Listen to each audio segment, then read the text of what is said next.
Pardon me, Mr. Jackson, if you'd like to start in, please. Yes, thank you, Your Worship. There are a number of late items here. I'll go through them. Item 5A, presentations. Mr. Mike Hooper, President and CEO of the Nanaimo Airport, is here for a presentation. 6A, under Mayor's Report, adding Bike to Work Week. Item 8D, acquisition of Parkland Lindley Valley. There's a delegation by Mr. Jim Taylor. Item 9A, Nanaimo Transportation Plan. 3 more delegations. Mr. Michael Olson, Mr. Sasha Angus, and Mr. Andre Sullivan. And the final is an addition under 14A in support of Councillor Brennan's motion. It's a piece of correspondence from the co-president, Friends of the Morden Mine Society. Okay, thank you. If I could ask for a motion, please, to adopt the amendment, adopt the agenda as amended. Excuse me. Moved and seconded. All those in favor? Opposed? Motion carries. And motion to adopt the minutes. So moved, Your Worship. Moved, seconded? Sorry? I was going to ask to move the plan up to the beginning of the agenda because... Okay, well, then why don't we do that? Would you like to make that motion? I'll turn on your microphone to enable that. So, go ahead. Thank you. Just due to the amount of delegations for the Transportation Master Plan, I was just going to ask that Council move the Transportation Master Plan up the agenda under presentation, so I guess... or after the Mayor's Report, so I guess it would become 8A, just because there's 10 delegations. Second, Your Worship. Okay, now you're following us along very closely, Anya, so we're going to move it from where to where? The Nanaimo Transportation Plan to just after the Mayor's Report, Your Worship. Okay, okay. So,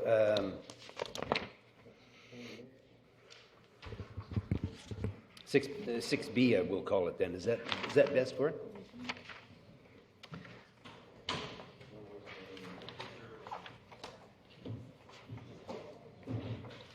Okay. We've done that. We've done that. Now it's the minutes. Go ahead.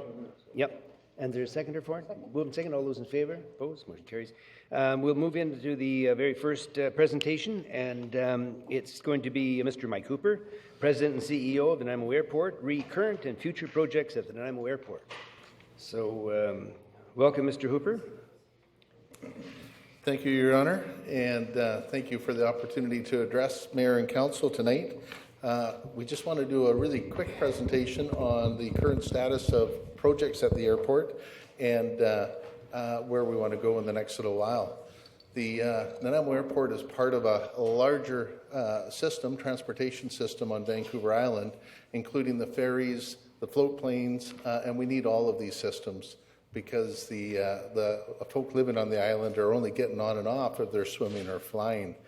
So our main service areas from Cobble Hill to Qualicum and over to the west coast, and includes several of the largest, fastest growing regional districts in BC. Our passenger numbers are currently going beyond expectations. We forecast through Jacobs a number of years ago, and we're actually going past those expectations. The last 4 years have included record numbers for people going through the Nanaimo Airport, and this year we're expecting about 250,000, just over 250,000 folk to go through the airport. In 2012 and 2013, we had record months for people traveling through the airport. In August 2012, there was 20,000 folk going through the airport from the community, and last year there was almost 27,000 for the month of August. As we go through the projects and into the future, we generate jobs from the airport, over 700 full-time jobs now, and by 2026, over 1,600 full-time direct and indirect jobs, and about $54 million to the regional economy now, and about $120 million by 2026. This is a capital-intensive process, everything from runway construction through to flight path protection, and we're currently working on flight path protection at the Nanaimo Airport. The southern flight path comes down the Ladysmith Harbour, and the northern flight path comes straight in from the north for the ILS, the Instrument Landing System. The flight path is really a clear corridor for the airplanes to come down and land safely at the airports, and it's part of the airport responsibility to make sure those flight paths are looked after. Although the plane is a considerable distance above the obstacle clearance level, Our obstacle clearance level 3 weeks ago was moved from 3% to 2.5%, where we're topping a couple more trees just on the north end of the airport lands. We got to say thank you very much to the neighbors on the north. We have 23 properties that we're working on, and they've all allowed us to go onto the property and measure the trees, look for trees that are in the safety zone, and top those trees. So a big thank you to our neighbors on the north. Historically, we've had sky bridges to Vancouver, and we've really had a service back and forth to Vancouver with smaller aircraft. In the last couple of years, we've worked at expanding that to Western Canada and the Pacific Northwest, and we're very pleased to welcome WestJet in June of last year. It's excellent having both WestJet and Air Canada deliver services for the folk in our community, and as we go forward, we're looking at growing that business and offering better service to the people in our communities. We are delighted to welcome Kenmore, and they're offering 2 service flights to Seattle out of the Nanaimo Airport, and we look to grow that business into the future with a real focus on the Pacific Northwest and Western Canada. We've had 737s on site before with Air Canada and Enerjet. The Enerjet aircraft here is a 737-700W, which is our design aircraft, and it can actually,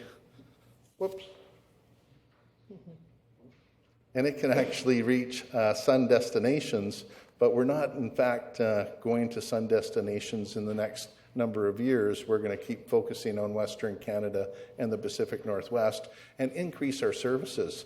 And we're doing that in a number of ways, including having volunteers from our neighborhoods that help people from our community go through the Nanaimo Airport. A big thank you to our Blue Navigator volunteers who are using family time to help people go through the airport. As we go forward, we're building a larger apron to handle the aircraft, and we're working with local teams, including NX, to provide quality fuel. We're also in the process of adding a second fire truck on site, and within the next 12 months, we'll have that fire truck on site and the folk to deliver first responder service 24/7. We're doing a lot of work with the Regional District of Nanaimo to update our master plan and have it in concert with the regional growth strategy and have it working with the official community plan. A good part of that is delivering folk this increased number of passengers to the airport and working through a transportation system. So we got to say thank you very much for including the Nanaimo Airport in your transportation master plan and looking at bus connectivity to the airport. We're between the CVRD and the Regional District of Nanaimo, and joining those 2 regional districts at the boundary at Nanaimo Airport is a good way to bring those communities together and also deliver folk cost effectively for air transportation. That's the overview. Just wanted to give you a quick update, and if you have any questions, if I still have time, I'd be pleased to answer them. Okay, well, thank you very much, Mr. Hooper. You know, every time I go to the airport, there seems to be another new expansion or new development there, and it's always quite exciting. And, I can just say that how impressed I am with the board of directors as well as your own staff doing an absolutely first-class job. Councillor Patchy. Thank you, Worship. Thank you, Mr. Hooper, very much. Both Air Canada's and WestJet's numbers are up commensurate, are they not? So it's not gone at the expense. Yeah, you're right. You're right on. In fact, Air Canada has had record numbers in the last 12 months, and I think that's partially due to balancing out cost effectiveness, and it's because they have great service and it's very cost competitive. Okay, follow up, Your Worship. Yes. Mr. Hooper, could you tell us a little bit about the plans that the airport has for the southern portion where the flying club is? We're just completing a long-term lease arrangement with the Nanaimo Flying Club, and we're looking to work on an ongoing process with General Aviation and the Flying Club. In fact, we just co-hosted an event for the Air Cadets at the airport yesterday, and it was well attended, and it was a partnership between the Nanaimo Flying Club and the Nanaimo Airport Commission on behalf of the Air Cadet program. So as we go forward, we're looking at ensuring General Aviation is a part of our community at the airport. Thank you. Councillor McKay. Thank you, Your Worship. Thank you for your presentation. You mentioned at the tail end of your presentation about the possibility of transit services to and from the airport. My big concern is cost recovery on those. Have you given any consideration to entertaining a private contractor to run a scheduled service from the airport to perhaps downtown or to other points within Nanaimo? Yeah, no, it's a good one. And in fact, we've got the 3 normal taxi services. We have Greyhound delivering on a daily basis, and we've got 4 shuttle services that are including a small bus. So as the community grows, there's options to enhance that, as well as have regional transportation with the regional districts. That was my point. Was cost recovery. I mean, in Nanaimo, a bus is 40 feet long and has 45 seats, and it's rather expensive to maintain. Or to operate. So my question is there any consideration for instituting a private service from the airport, under license perhaps, to points within Nanaimo, downtown, Woodgrove, Country Club, that sort of thing? Well, we have smaller buses and larger vans as part of that service now, and because we're not delivering as many people now as we will in the future, that's about the size capacity. But as we look into the future, including the long-term transportation master plan, we will get to the point of having larger equipment required, and likely the airport will continue to have the growth in those shuttle services to the point that there's a need for that larger regional district bus. Thank you. Mr. Hooper, about the charters to Northern Alberta, there seems to be more and more interest as more and more people find employment up there. You're doing it now, I think, on an irregular, or is it a scheduled charter service? Yeah, that's a good question. We've got 2 scheduled charter services for oil and gas workers that the families are living in the community. And on Sunday, there's a flight every Sunday going to Terrace. And on Thursdays, there's a flight going to Kirby Lake, which is north of Fort McMurray. And so as we go forward and as those opportunities grow in the north, I would assume that more and more families will live in our communities and have members of the family work in some of those areas. What size aircraft are they using on the charter? Well, the Enerjet 737 was one of the aircraft in January, and they were using that to go to Terrace. We've had 737s with other companies on site, but they're actually using Dash at this stage. Oh, yeah, okay. Yeah. Good. Councillor Johnstone. Thank you, Your Worship. Thank you, Mr. Hooper. Some time ago, there was some discussion about flights maybe beginning or commencing into Edmonton, either with WestJet or Air Canada. How is that progressing? As we go forward, there's going to be additional flights and additional routes, and in some of those conversations, I'm under a confidentiality agreement. However, I can give you a 90% sure that we'll have another flight into Alberta within the next 10 months, and where that goes will be dependent on the air carrier. Wonderful. But we're having fabulous conversations because we're in the middle of a couple of the fastest growing regional districts, and more people are moving here. Okay, thank you. Just a quick follow-up, Your Worship, if I may. Would you have to acquire more land for an extended runway if we do commence sun destinations, or is there enough runway there now for? Yeah, the runway is 6,602 feet long, and the design aircraft is the 737-700W, but we can actually accept a 737-800. The 737-700 will easily reach Hawaii, Mexico, and Cuba. I don't think we'll ever deliver beyond those locations from Nanaimo.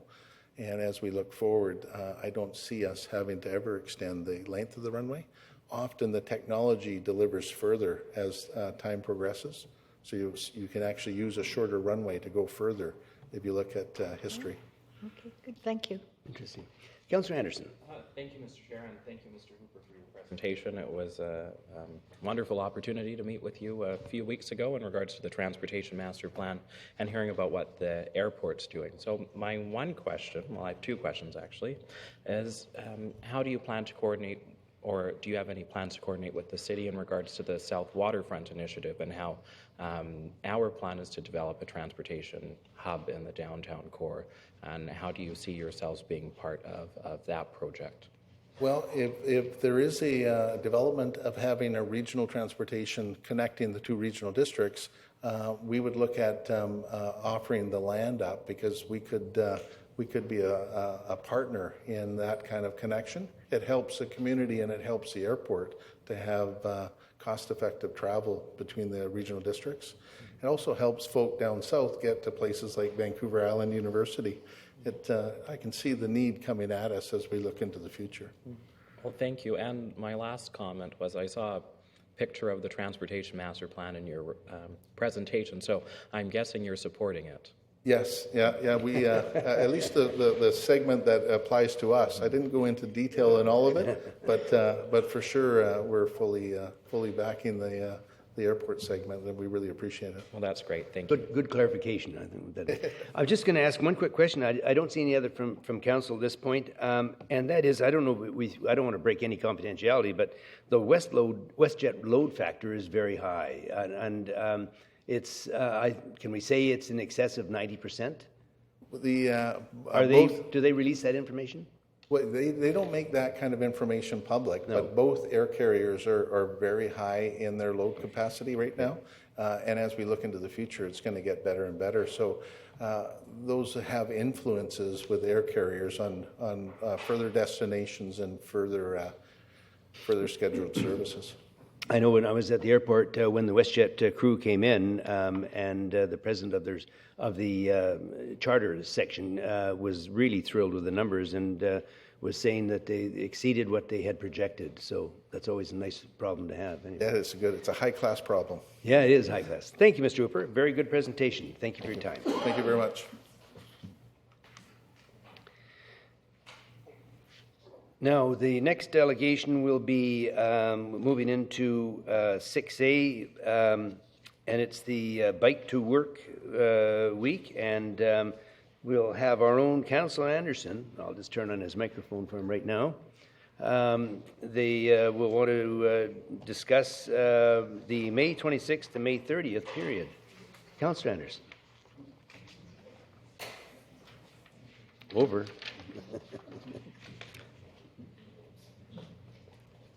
Just one moment, sorry. I wrote something out for, well, we've written something out for Bike to Work. Is he nodding his head over there? I can't see trying to him. find it. The one-time technology doesn't work for you, so. We could maybe bring the transportation master plan forward instead, if it would be. Just one moment, Mr. Chair, my apologies. What's this? Bicycle.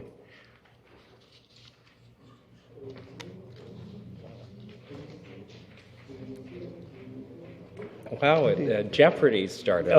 It's amazing. It actually is at around the same time as well. But so on Monday, May 26th, which is today, we're kicking off the 2014 Bike to Work Week. And this is a great way to encourage cycling as a safe and healthy alternative way to commute in Nanaimo. A variety of activities have been planned, including Bike to the Movies at Woodland Secondary on Thursday, May 29th, and a wrap-up barbecue at Brooks Landing on Friday, May 30th. From May 26th to the 30th, 2 celebration stations per day will be set up around Nanaimo where participants can enter to win daily prizes as well as a grand prize of a Kona-Do commuter bike from Oak Bay Bikes, which will be drawn at the wrap-up barbecue on Friday, May 30th at Brooks Landing. You can register for Bike to Work Week at www.biketowork.ca/Nanaimo. And one of the great things about this as well is we set a target of having 300 registrations for Bike to Work Week, and we've surpassed it so far with 369. So I think that it's going to show that so far that there's lots of people in our community who are wanting to bike and move around in our community. So I think it's a great thing. Thank you, Mr. Chair. And I hope everyone participates this week during Bike to Work Week. Thank you very much. And I see no questions from council on that.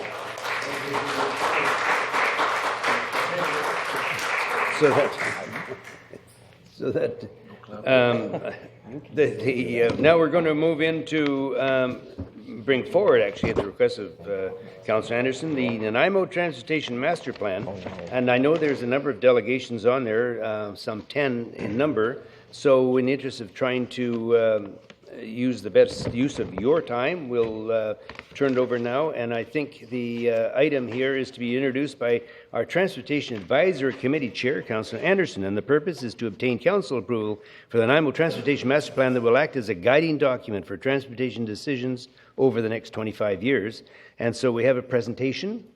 And Mr. Gordon Foy, City of Nanaimo Traffic Transportation Engineer. Were you going to do that now? And did you have any comments you would like to bring forward? Yes, Mr. Chair, thank you very much. And I'm happy to say that after about 3 years, we're finally bringing this plan forward to Council. The first thing that I'd like to do is thank Council for your input throughout the entire process, and also making this a priority through the strategic plan, which set out transportation and mobility as one of the 6 strategic priorities. Following that, I also want to thank staff for their input, and especially Gordon Foy, our traffic engineer, for leading staff through this process as well. And members of the Transportation Advisory Committee, especially I'd like to thank Michelle Patterson, Councillor McKay, David Murchie, Jim Rutledge, and Councillor Greaves for their participation throughout the process. Without their help and direction throughout the process, we wouldn't be here today.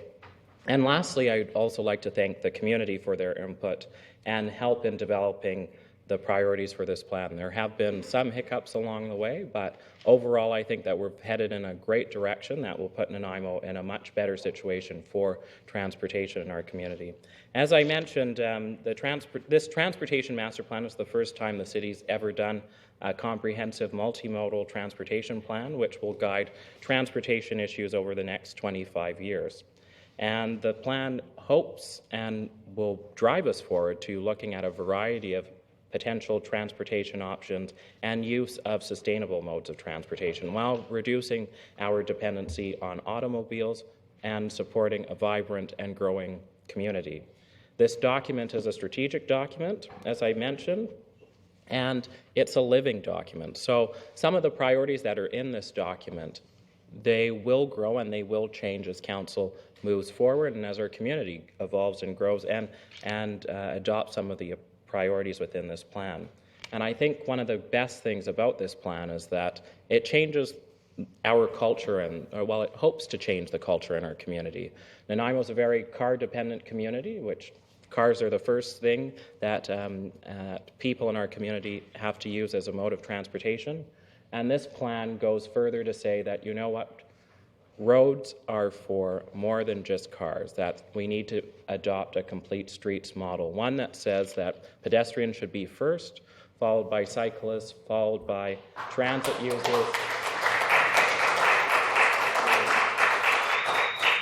If I may, just stop my speech for a second and ask the gallery that if you could not applaud, it's difficult for some members of council to be able to be heard, but not that I don't like applause, but for the gallery, it would be appreciative. So, as I mentioned, it goes to change the mode that we currently have that says we need to put pedestrians first, cyclists after, in second place, transit users, put commercial vehicles ahead of that as well, and then put cars as the last priority within that system. Because, as I mentioned, roads are meant for more than just cars, and we have to realize that when we make safer streets and we use a complete streets model, we're making it better for our entire community. And as I mentioned, putting cars as the last priority, which reduces the dependency of cars in our system, which I think is a very important thing, especially for our environment. This is an ambitious plan, in my opinion, and it changes the mix from one that is currently heavily dependent, and I'll say it again and again and again, that we're heavily dependent on cars currently, and that we're trying to move into a more sustainable mode of transportation. So I'm excited to see where we're going, and hopefully we'll see Council adopt this plan this evening. So without further ado, I'll let our traffic engineer, Mr. Gordon Foy, continue and give the presentation for Council. Mr. Foy. Thank you very much. And thank you again to Council for the opportunity to come forward tonight and present the Nanaimo Transportation Master Plan for your consideration.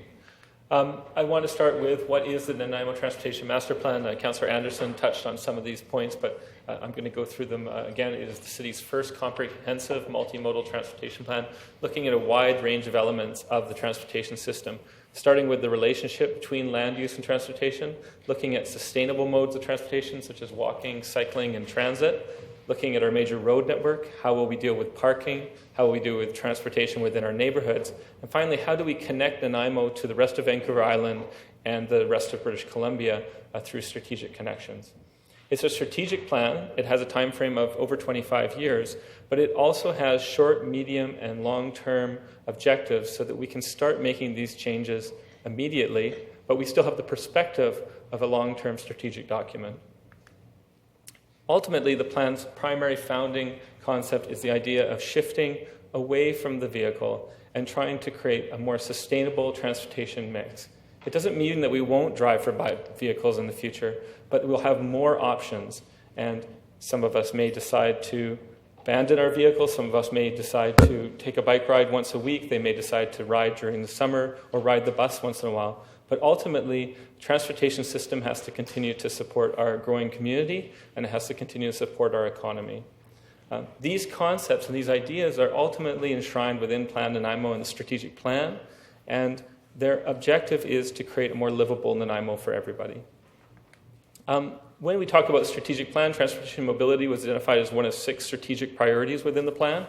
And within Plan Nanaimo, our OCP, the need for a comprehensive transportation policy document was identified because as the city grows, well, we're now getting close to 100,000, we'll grow beyond that soon, our transportation system's getting more complex, and we need a comprehensive, cohesive set of policies to deal with those challenges as they come towards us over the next 20, 25 years.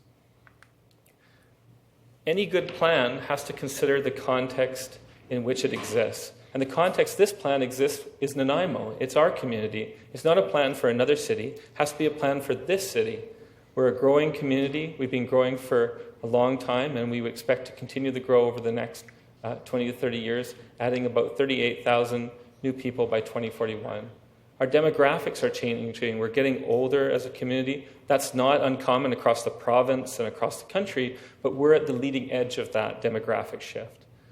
Different solutions will be required in different parts of the community. Even within Nanaimo, you can't think of it as just one homogeneous, uniform community. Different parts of the different neighborhoods are already behaving differently, and different solutions will be required for those different neighborhoods. And ultimately, the transportation system is here to support our quality of life and our economy, not the other way around. So where did we start? We started with a baseline. We wanted to understand, starting in 2012, we wanted to understand how do people in Nanaimo move today. We had just completed the 2011 census. We had good information available on population and a bunch of other key metrics. We went out and collected a bunch of information on transportation across walking, cycling, transit, ferries, and other modes of transportation. And we also talked to 1,500 households across the region, including Councillor Jonestown, who shared with us their travel behavior over an entire day. So we had a strong understanding of how Nanaimoites travel right now, so that the strategies and the recommendations we provided the plan were founded on a good technical base. And this baseline also has one other important purpose, which is allows us to measure our future progress as we try to work towards our goals and objectives. Consultation, as in any planning process, is very important, and we reached out to over 1,000 participants through multiple platforms. We had a website online, actually 2 websites. We had 7 open houses. We went out to the community and met people at malls on the weekend when they were just out doing their groceries and talking to them about the plan. We met with stakeholders in 3 separate workshops. We had online surveys, and we did traditional feedback through mail, phone, and email. Workshops helped us a lot in the sense that we worked with groups that were already in the field of land use and transportation. Advocacy, transportation advocacy groups, transportation providers, community associations. These are the people that are already volunteering and doing work in these areas. They were a great source of information. And the Transportation Advisory Committee actually did an enormous amount of work with us through many, many meetings, many, many presentations, lots of debate, lots of discussion. Transportation Advisory put a lot of hours into this plan, and the document you see today reflects their hard work. And ultimately check in with Council at major milestones along the way to ensure that we're heading in the right direction.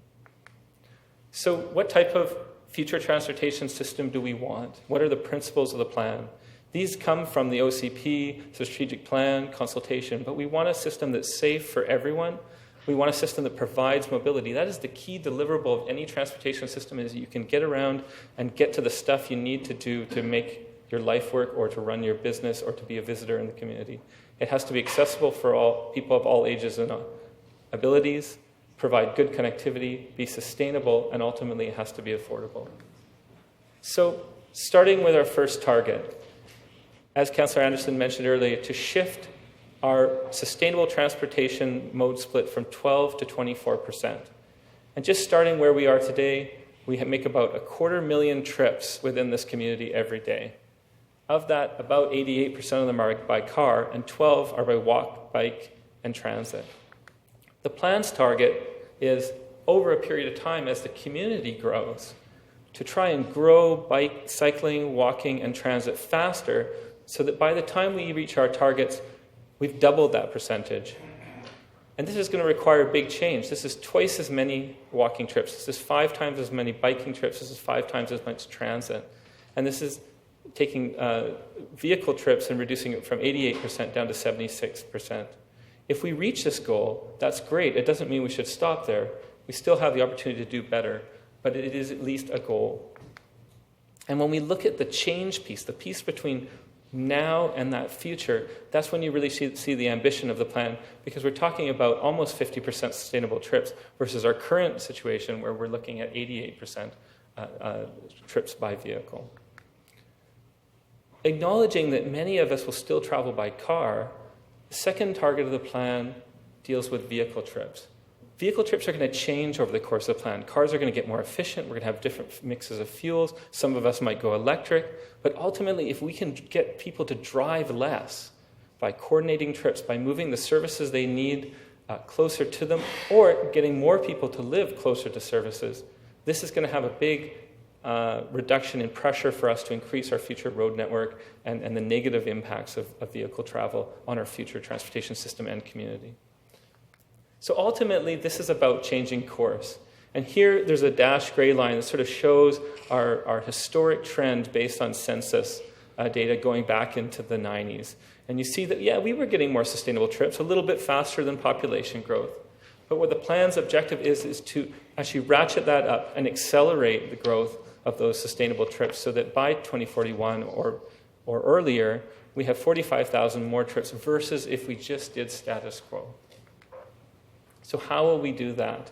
And we had a bit of discussion about this earlier, that traditionally we've put cars first, and only because that's the way we traveled the most.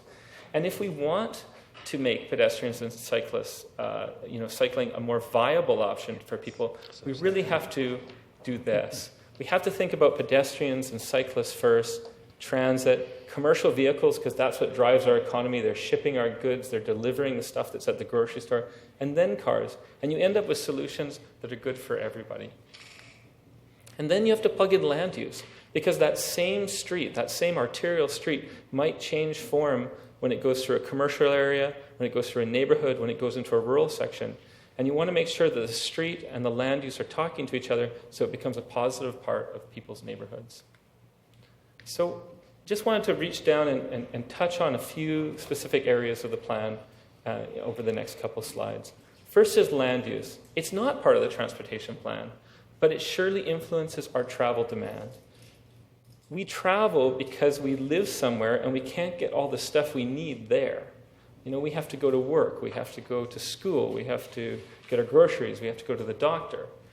And ultimately, if we can have those things either located closer to where we live or live where those things already are, our demand for travel would fall. So one of the first key recommendations out of the plan is that we try and focus more of our future growth in areas where we already have services.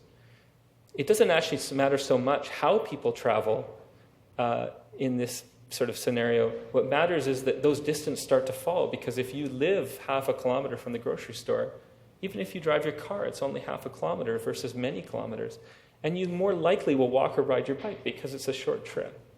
And so the plan starts out with land use and provides those recommendations consistent with what we see in the OCP.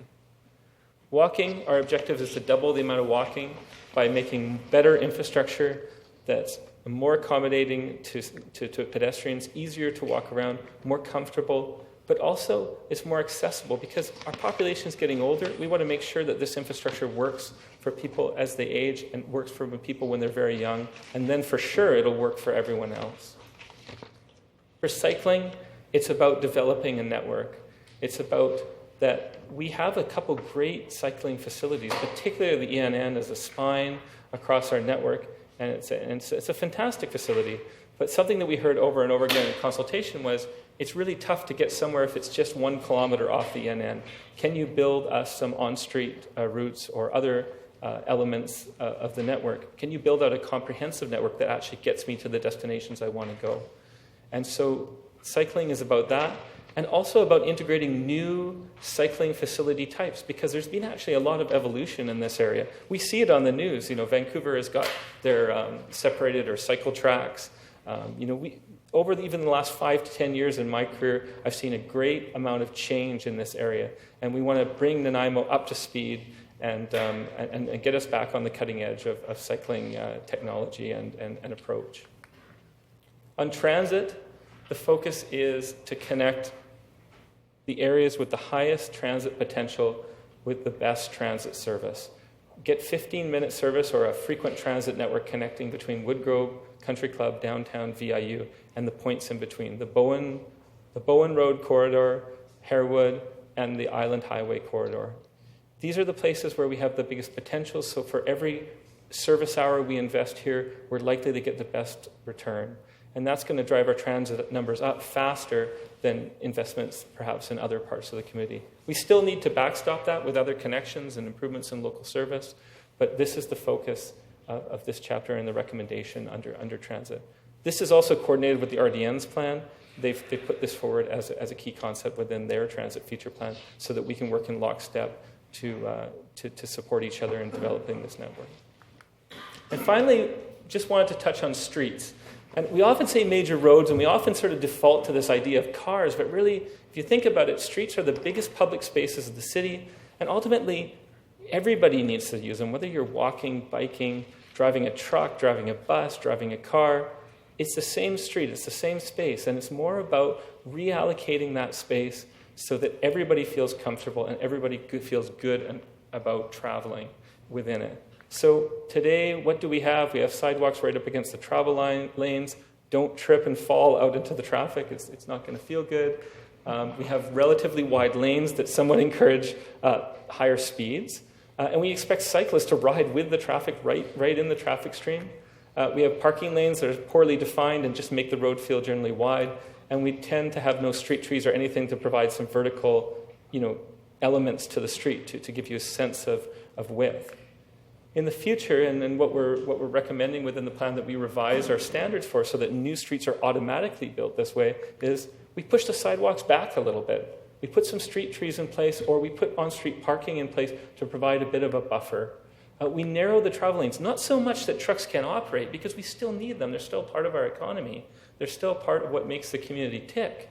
But so that people don't feel that they can drive, faster than 50 kilometers an hour or moderate speeds.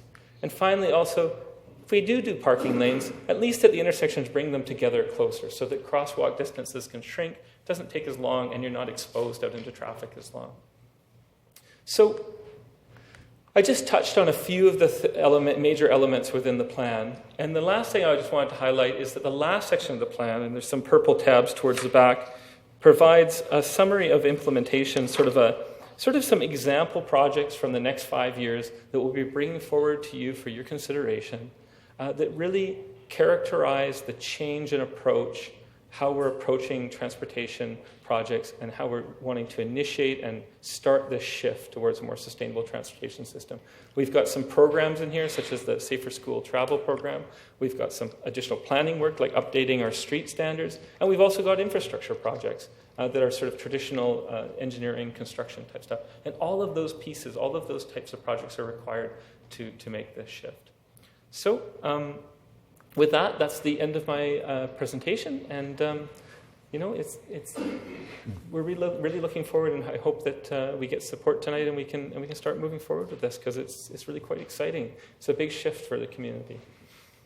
Oh, and any questions? Okay, well, there are some, but I just want to say thank you very much, Mr. Foy, because there's a huge amount of your time and staff time in general putting this all together, and also to Councillor Anderson, a big thank you for all his time and his committee's time in setting this up. It's a very incisive document, and as he pointed out, it's a living document. Obviously, it can change with the times, which I think is important as well. The lead-off question is Councillor Patchy. Councillor Patchy. Thank you, Worship. Thank you, Mr. Foy, very much. I've got a list of questions, but I won't ask them all. So I have a couple of validations that I want to talk to you about, and then I have a couple of questions.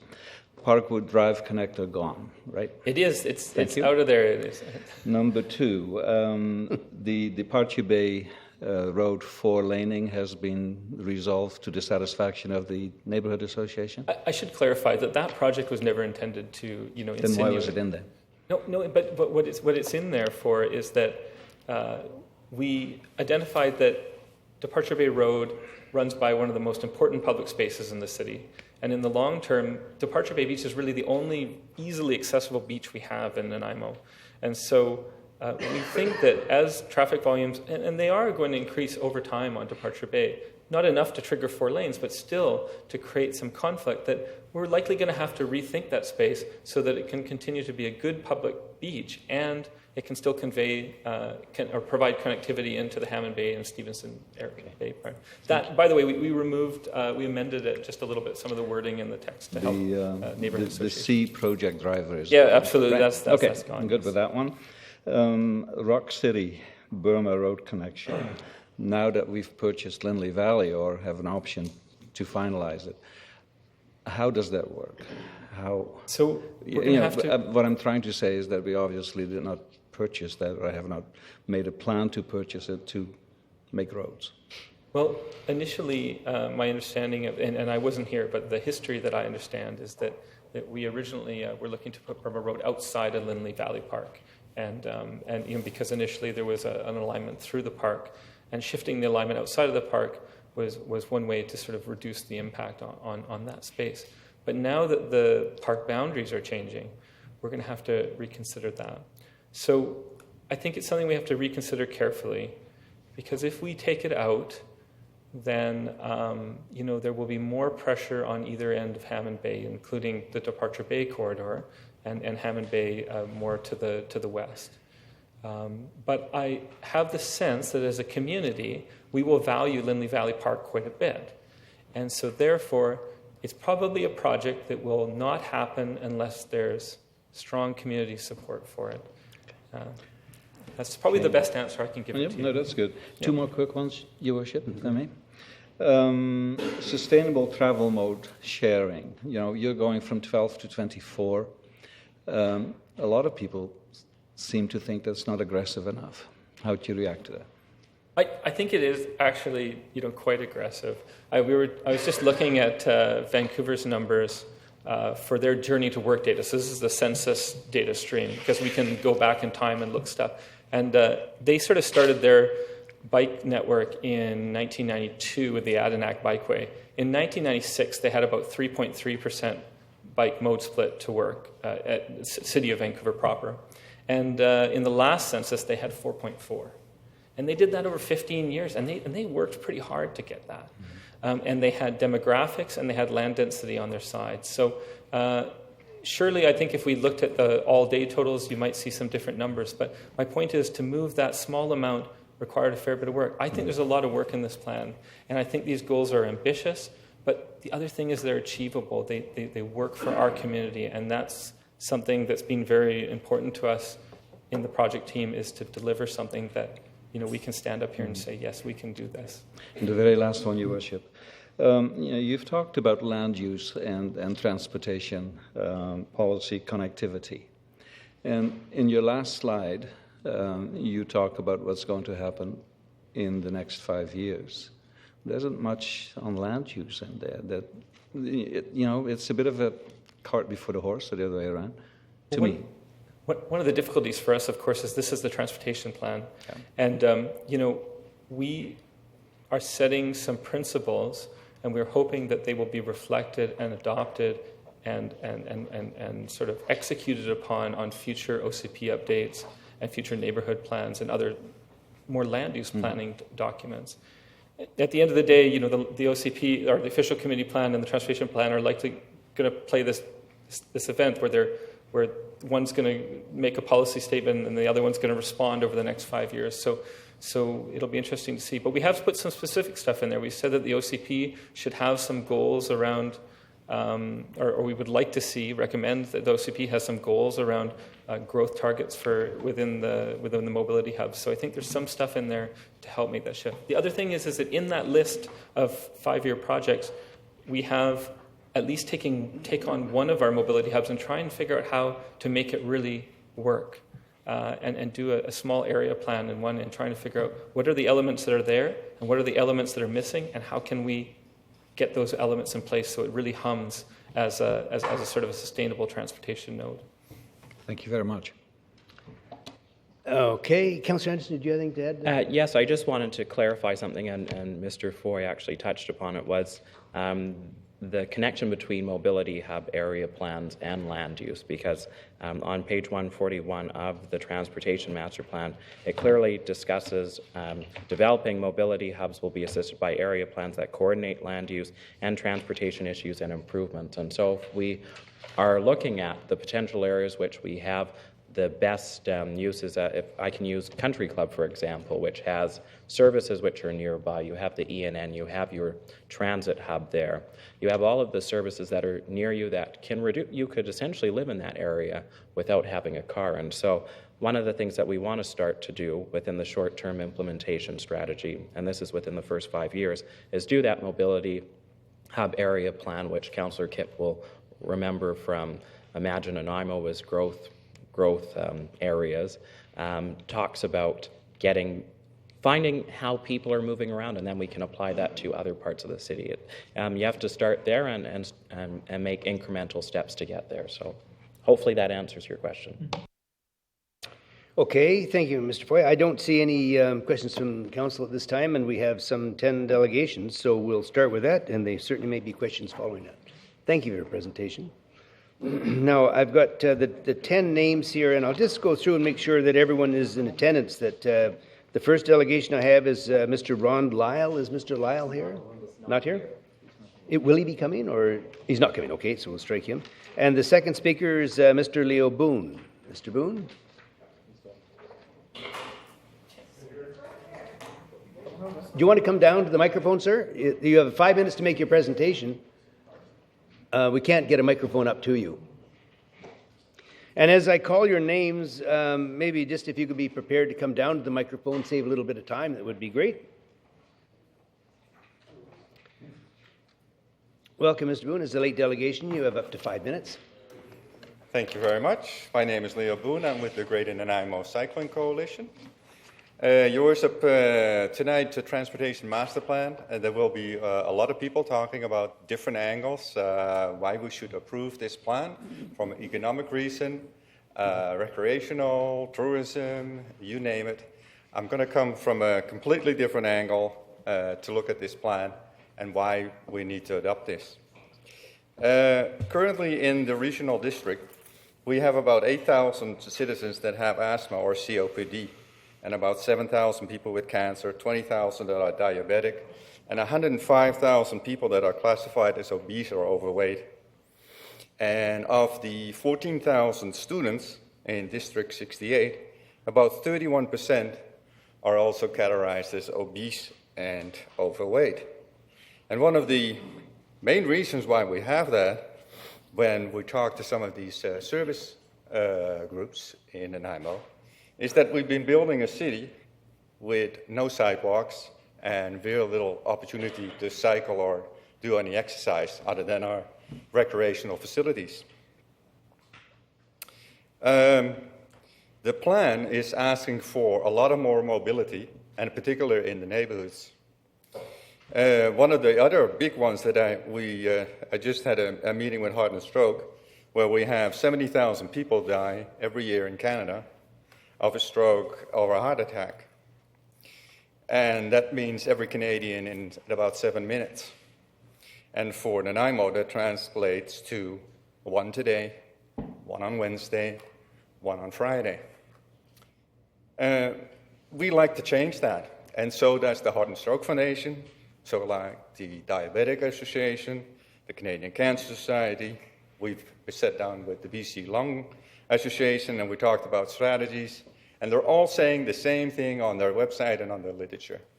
Please, people, do some activity. 15 minutes a day will prevent you from either developing these diseases or limiting those diseases in their onslaught on your life.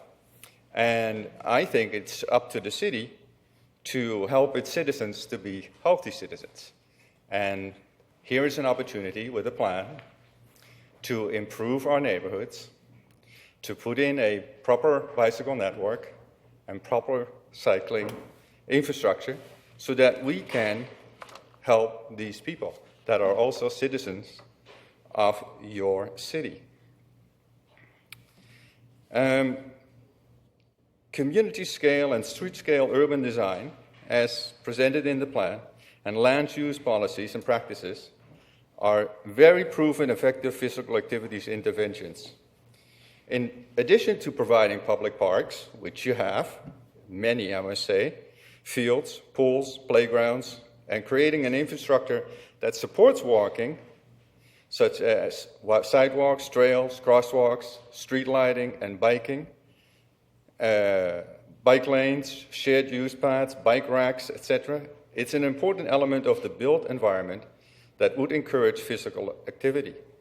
And this is where the plan helps. Research supports the correlation between access to outdoor facilities and increased physical activities, and has found a strong association between bicycle infrastructure and the frequency of bicycling.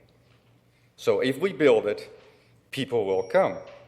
Right now we have a city where people just do not feel comfortable riding their bicycles. Okay?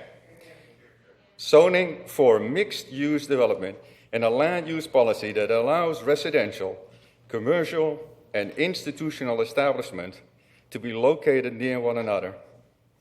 By decreasing the need to drive, this strategy increases non-recreational walking and biking.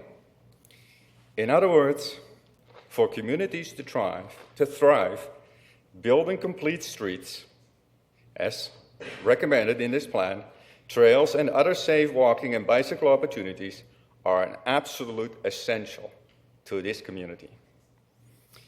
Mayor and Council, if you believe that it's wrong that 30% of our students are overweight, if you believe that we need safe routes to schools and malls and community centers and libraries and shopping, and if you believe that it's wrong to deny citizens the ability to walk or cycle comfortably and safe in their own neighborhoods, then you need to approve this transportation master plan. It will build a city for the future, and it will help those who need to be able to walk and cycle in their neighborhoods. Thank you very much. Thank you very much. I see no questions. Now, the next delegation is Mr. Ian Gartzor. Mr. Gartzor. Welcome, sir. You have also up to the 5 minutes.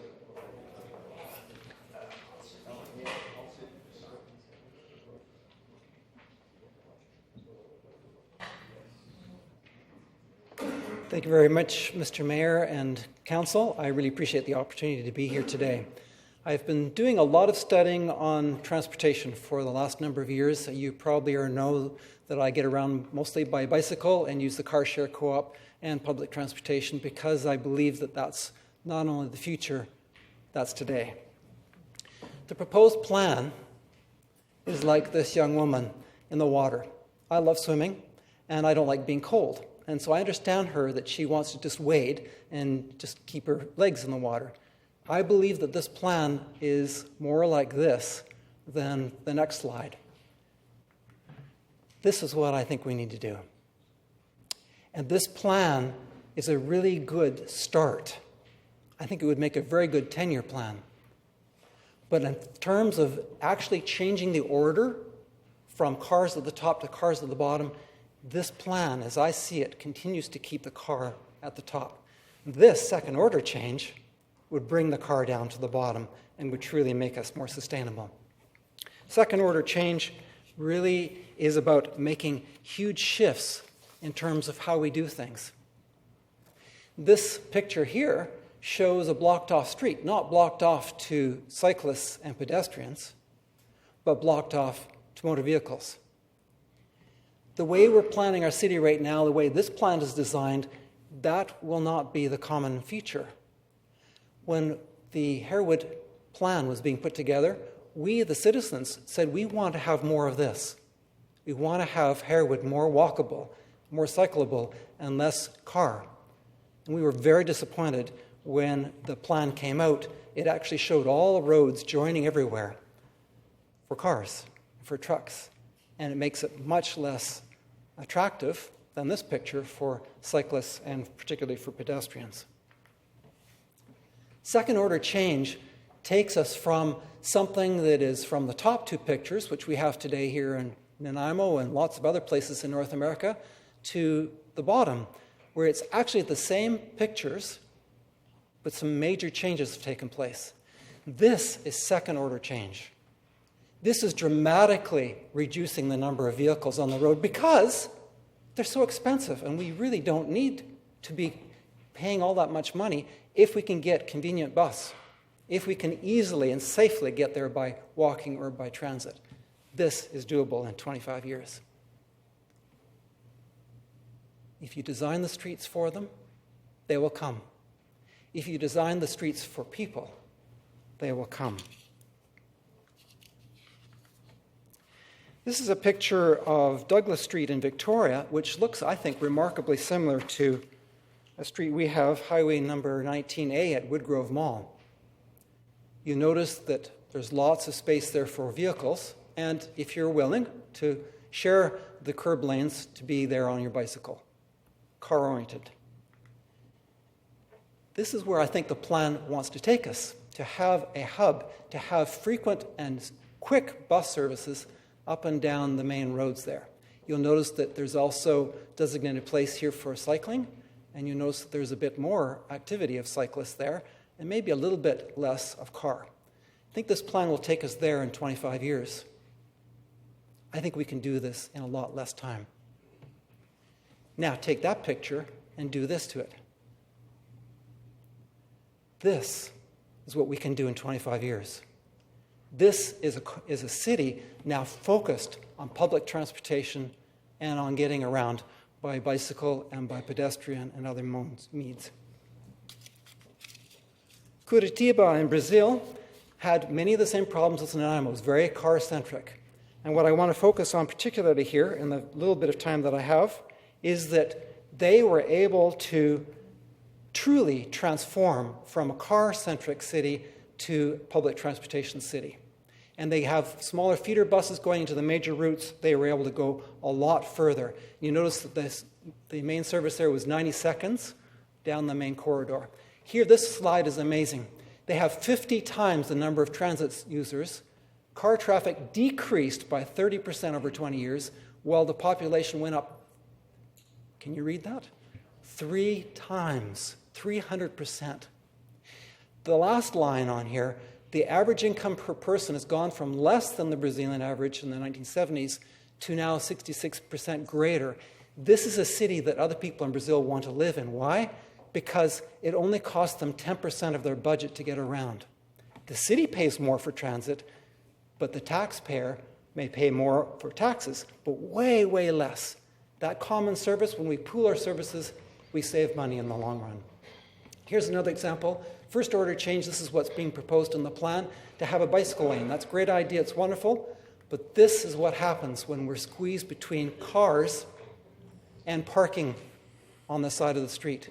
This is extremely dangerous. This is what we need to do, is we need to have lanes like this so that parked cars is called floating parking.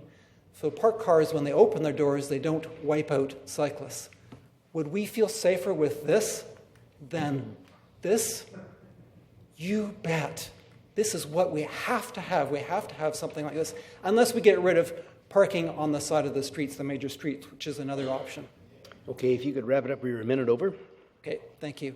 So we need to be making some major changes. In other words, to get to that car to take the car from the top to bring it down to the bottom. This is what I think we need, Mr. Mayor and Council. Okay, thank you very much. Councillor Anderson, did you have a question? Yeah. For the delegation or for For the delegation, thank you, Mr. Gartshore, for your presentation. I understand you don't feel that the plan is making enough ambitious goals, and I will respectfully disagree with you. But I was going to ask you, do you know what the population is in Curitiba, wherever it is, in Brazil? It's a few million. Yes, and Nanaimo is about 88,000 people, with a metro of roughly 99,000 people, which yes. That's a nice statistic. If I may finish, thank you. The metro population, and the name again, Curitiba, is 3.2 million people. Yeah. And so I think when you try and compare apples and oranges, you're not going to see the same thing. I think that you need to take, or this plan tries to take incremental steps so that we can achieve exactly what you're talking about. If we don't start somewhere, we're not going to get to the place that you'd like us to be in. As you know, I'm a cyclist as well, and if it was up to me, we would have cycle tracks all over the place. But at the same time, we have to realize that we live in a community that is 36 miles squared versus Victoria, which is 6 miles squared. And so the variables are significantly different, and so I think we have to try and look at what we have right now and try and make those changes. And I think exactly what you're talking about is the mobility hubs that we have in our community, which can actually achieve those type of goals that you want us to have. And secondly, the grid pattern as well that you mentioned was something that our community as a whole came out through the public consultation and said this is something that we want to see, not just for cars to be able to move around, but also for pedestrians to be able to move. If you look at the Dover Bay area, for example, very difficult for someone who wants to be able to walk a block from school to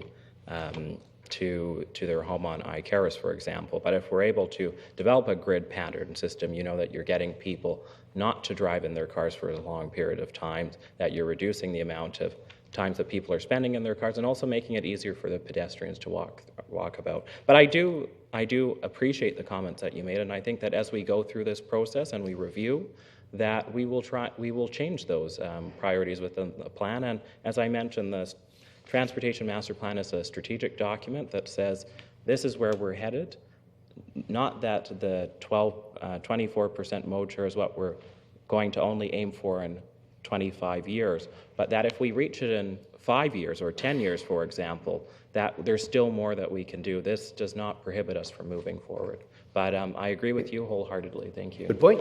Councillor Brennan. Thank you, Your Worship. Well, I just want to say that the vision you laid out tonight is a wonderful vision, and one that I think we would all ascribe to for sure. I think it's not just that it would be wonderful to be an achievable goal, but I think it is an achievable goal. I think we take some incremental steps, and one day I expect that we will be there because we want to be, or because we're forced to be because of the climate change as we know.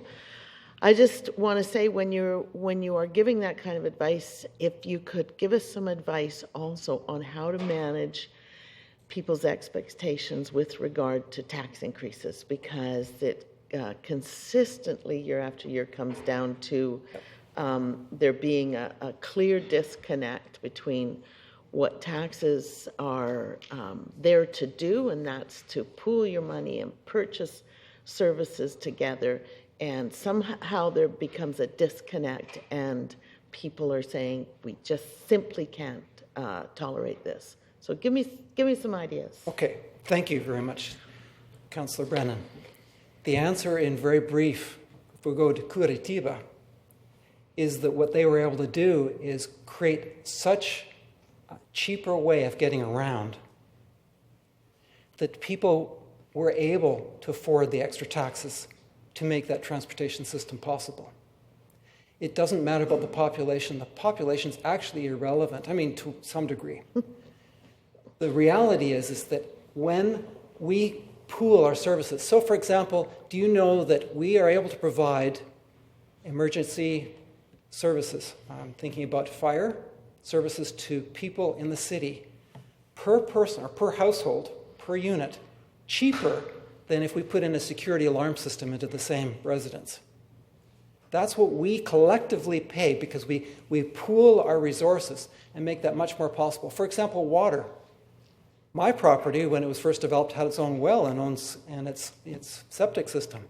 Now I'm thankfully connected to the city.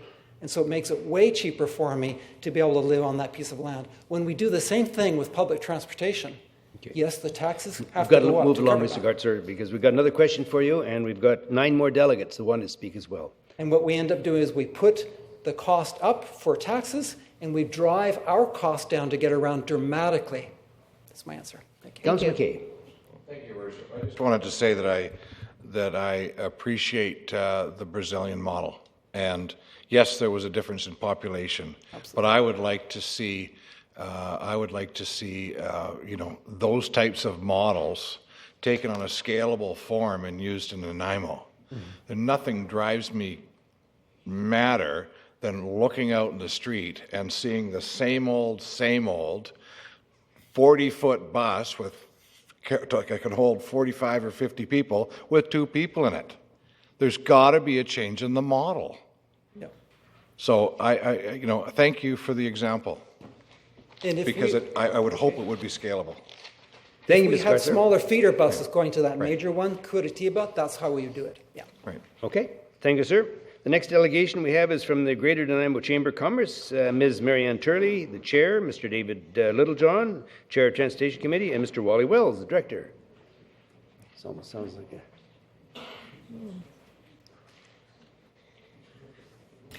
Good evening. Good evening, Your Worship, members of council. As chair of the Greater Nanaimo Chamber of Commerce, we are absolutely pleased and commend council and staff for the 18 months plus of effort in developing a very comprehensive plan. Chamber directors and members participated extensively in public meetings and workshops. We're therefore very familiar with the direction the plan proposes. As the final plan was only published a few days ago, and we obviously don't have a lot of time, we can't deal with the details of the plan or the impact of Nanaimo on its time. However, the Chamber supports the concept of the plan and is here to support Council in your adoption of the plan. Our Chamber has formed a Transportation Committee to focus on this and the other issues that are related in the area of transportation. And I am very pleased to introduce you to this evening our new director, David Littlejohn, who is our transportation chair. And as you all know, Mr. Littlejohn runs Living Forest Campground RV. I'm also really excited to let you know that the Minister of Transportation, Mr. Todd Stone, will be in Nanaimo on July 16th at a chamber luncheon, and he will launch his public engagement, will launch the public engagement on Vancouver Island transportation strategy right here in Nanaimo, and we hope you can all attend. And now I'd like to ask Wally Wells, just to give, as director, to make a few comments on this plan. Okay. Mr. Wells, welcome. Thank you. My name is Wally Wells. I'm a director of the Chamber. We have very limited time tonight and have had limited time to review the plan, but certainly our Chamber members, including myself, have been involved in most of the public meetings. We just wanted to make a couple key points tonight. We'll certainly be working with your staff, and I'm sure we'll have future opportunities at Council to deal with some of the issues. The transportation network as it exists today is part of your asset base. And as you know, I work extensively with asset management across the country. Just back from a major Toronto conference on that. One of the things that will be a challenge for you is integrating this plan into the asset base. Some of the comments here made respecting assets and asset renewal. There's a conclusion drawn by too many people. We renew the asset of what it is today. That doesn't need to be. I think there are many concepts in this plan that come out that can be looked at within the context of when an asset is renewed. And I think it goes back to Councillor Brennan's question as well on costs, that an awful lot of the concepts and the renewal of those assets as they're taken forward in the plan can be done in a much more friendly manner than what we have today. We'd caution you on making sure when the costs come forward that it's done on a life cycle basis. The rule of thumb that is used by most technical people is 20% of the cost of a project is actually the capital cost. Too often those are the only numbers that come forward. A project gets built. When a realization comes through that for the next 40 to 80 years we have the remaining 80% of the cost of the project, which usually accrues on the tax bill. It's important then to have that whole life cycle cost on the whole issue as we develop the cost for these very alternatives. We do have the basis, as you know, and continuing on the updates to the asset management plan. The important document that you don't have at this point is the long-range financial plan. I would encourage you through the Chamber to move ahead with that, because I think, again, answering again back to Councillor Brennan's question, what's the impact of the taxpayer? That's part of the purpose of that overall plan. And finally, in the limited time we have tonight, we're very happy to really go with that inverted triangle from what we have had for 6 or 7 decades, and the presentation by Councillor Anderson on that. The tagline used by the Chamber of Commerce is better community, better business, or turn it around, whichever way you like, better business, better community. We like better community, better business.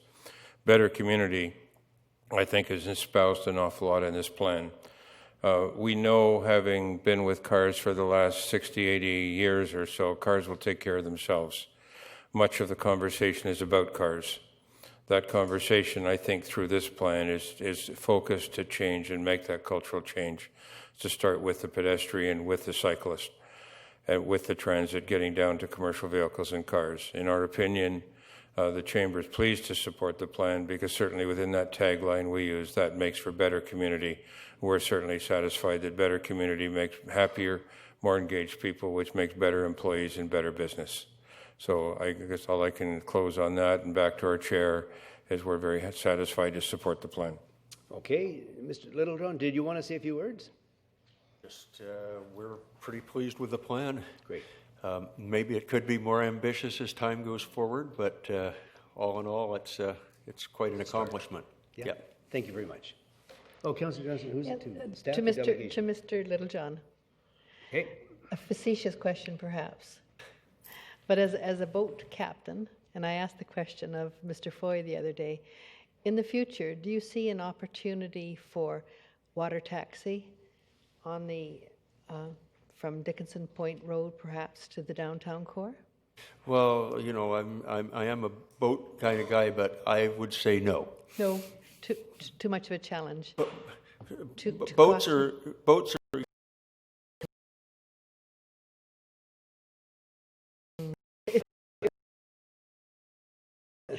Thank you very much for the delegation. Appreciate your time. Okay, see no further questions. And the next delegation now will be Mr. Dan Appel.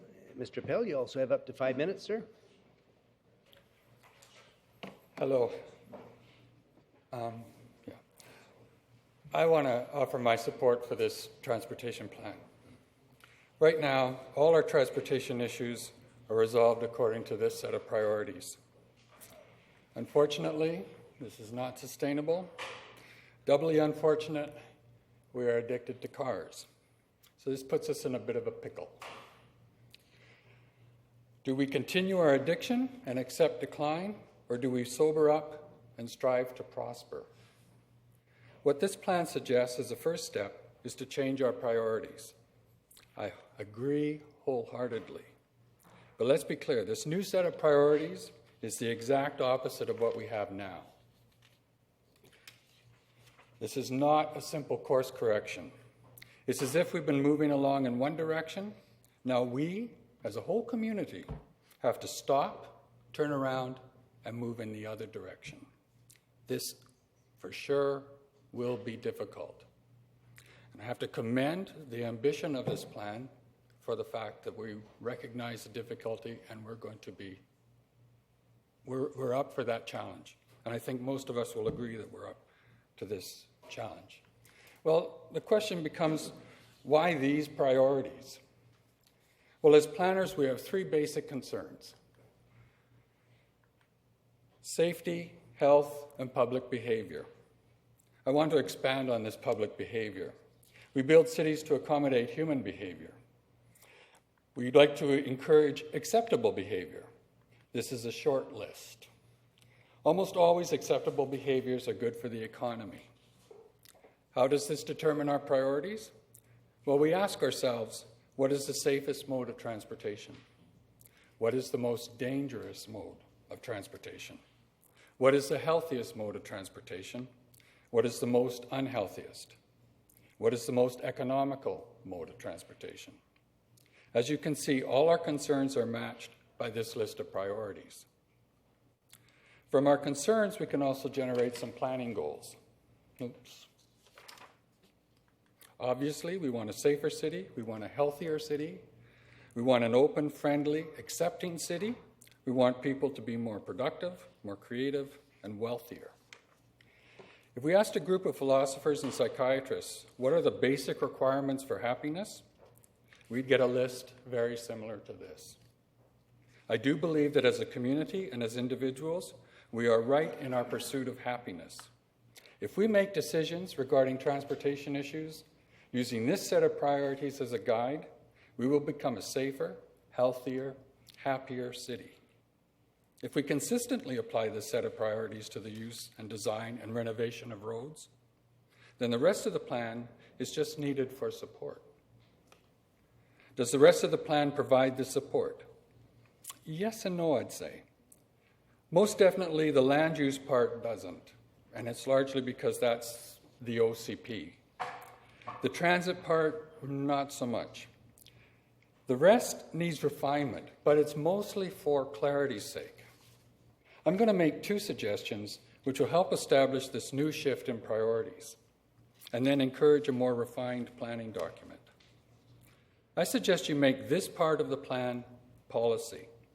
This is everything we need to make good decisions regarding transportation. And then direct staff to modify the rest of the plan to ensure it supports this policy completely. We should expect a better land use policy.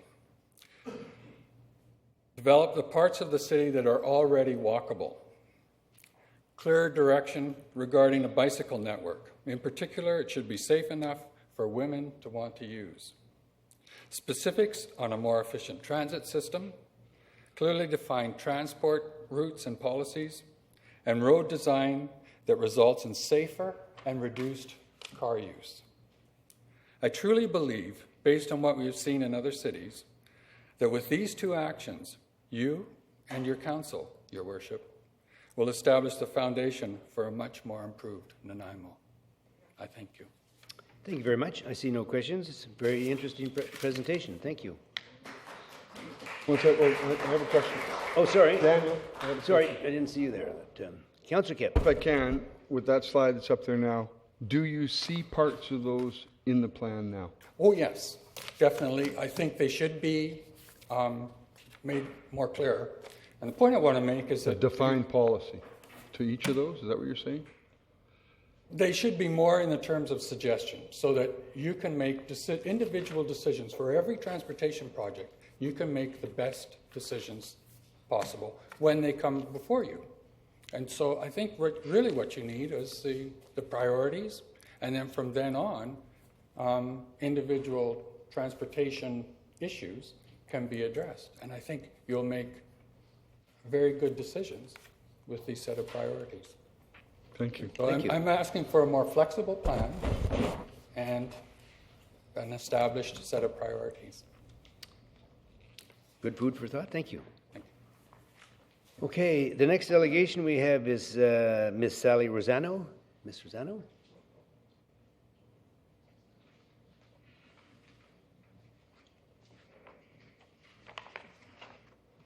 Welcome. Good evening, Mayor and Council. My name is Sally Rosano. I was born and raised right here in Nanaimo and have lived here my entire life. As a longtime resident, I have watched Council on Monday night very faithfully. I would like to add my support for the Master Transportation Plan, and I think it's a step in the right direction. At this time, excuse me just a minute. Although I don't know the details of the plan, I understand it is a starting point with more work to be done. Even though I fully support the principle of the plan, I do not understand why we do not have a better access to bus service. I live in the north, and the bus right now goes along Dover and up Brickyard. Well, I live in the bottom part, which is the access is a very steep hill, so it doesn't help me, and I don't drive. So this is what I'm trying to point out is I really think the problem is not so much, it's the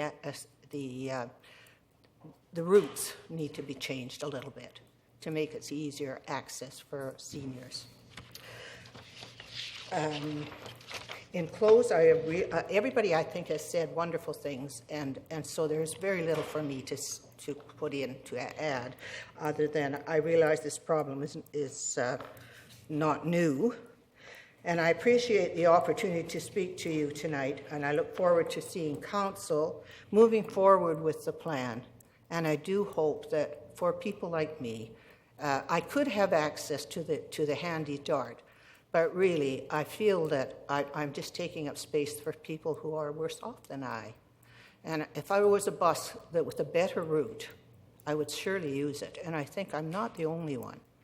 I volunteer at the hospital, and honestly, it's such a problem for people who are willing to come, but it's the bus service, and there's no parking. It's so very hard for them there. So this is what I'm hoping to have, come about, that we get a better bus service. And Okay, I we have thank a you couple of very much for your time. And We've got a couple of questions for you, so don't leave right yet. Okay, I do appreciate all your efforts. Okay, thank you. Councillor Anderson. Thank you, Mr. Chair, and thank you, Ms. Rosano, for your presentation. I understand your concerns about the bus service, and I speak to many students and seniors who have difficulties with bus service in Nanaimo, and I can tell you through the RDN Transit Future Plan and also within the Nanaimo Transportation Master Plan, we talk about ways of reconfiguring our route so that we can have better sustainable service, so people like you who want to be able to use transit will be able to do so. So hopefully if this plan is passed, we'll start getting to work on developing those new routes as well. So thank you very much for your presentation. You're very welcome. And I have another question for you. Councillor Brennan. Not a question, just some information. Councillor Anderson is correct. The numbers of buses are, and the routing of buses are the regional district's responsibility. But, lucky for you, we have 4 members who are on council who sit on the transit committee, so the regional district transit committee. So we've been working on different ways of increasing the numbers of buses. We've been looking at reducing our costs. We purchased compressed natural gas buses this year in partnership with BC Transit. So our costs will correspondingly go down, and we're looking forward then to being able to plow those savings into more buses, and we'll be listening to people for what routes need to be beefed up. So I hope we can address your concerns, so stay tuned for the new year. Well, I thank you very much, and I do appreciate the opportunity to bring this forward. Thank you. I'm Okay, glad we you have another did. question now. Sorry. Just a Councillor quick one. Johnstone. Thank you, Mrs. Rosano. I share your concern, and when I was surveyed by the Transportation Committee with regard to my mode of travel, I felt very, very guilty that on one particular day I was in and out of my car at least 10 times. And because I live in College Heights, and there's no transportation, there's no bus service there. So hopefully we'll be seeing some more in the future. I do hope so. So thank you. Thank you. Thank you for very your much. comments. The next delegation is Mr. Mark Busby, Executive Director, Nanaimo Brain Injury Society. Mark? Welcome, sir. Up to 5 minutes again. Good evening, Mayor and Council. Approximately 500 people per 100,000 experience traumatic brain injury every year. 20% of these involve motor vehicle collisions, 28% involve falls, including those from small-wheeled vehicles, such as bicycles, skateboards, scooters, etc. Traumatic brain injury is the greatest killer under the age of 45. It's the greatest disabler of people under the age of 44. And injury kills more children under the age of 20 than all other causes combined. Traumatic brain injury puts in jeopardy our children's prospects for the future as their potential is lost or reduced by brain trauma.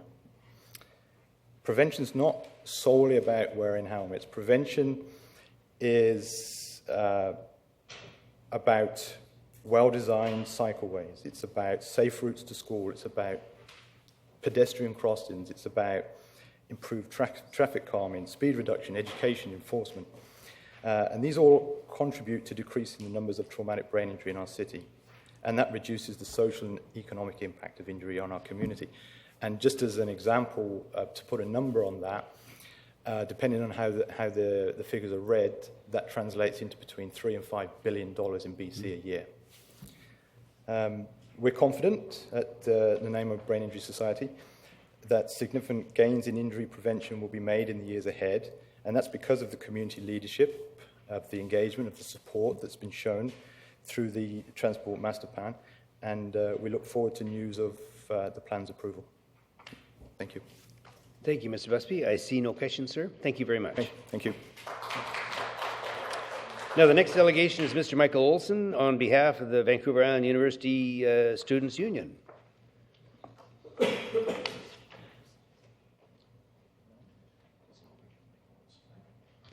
Welcome. Thank you. Thank you, Mayor and Council, for the opportunity to speak on behalf of students about the master plan. Students participated in the stakeholder initiatives and are very excited about to see that work and obviously much other work culminate in this plan. As residences of Nanaimo, students are continuously impacted by the transportation and land use planning in the region. We believe this plan sets ambitious yet achievable goals that will nurture diversity within the community and create several legitimate transportation options.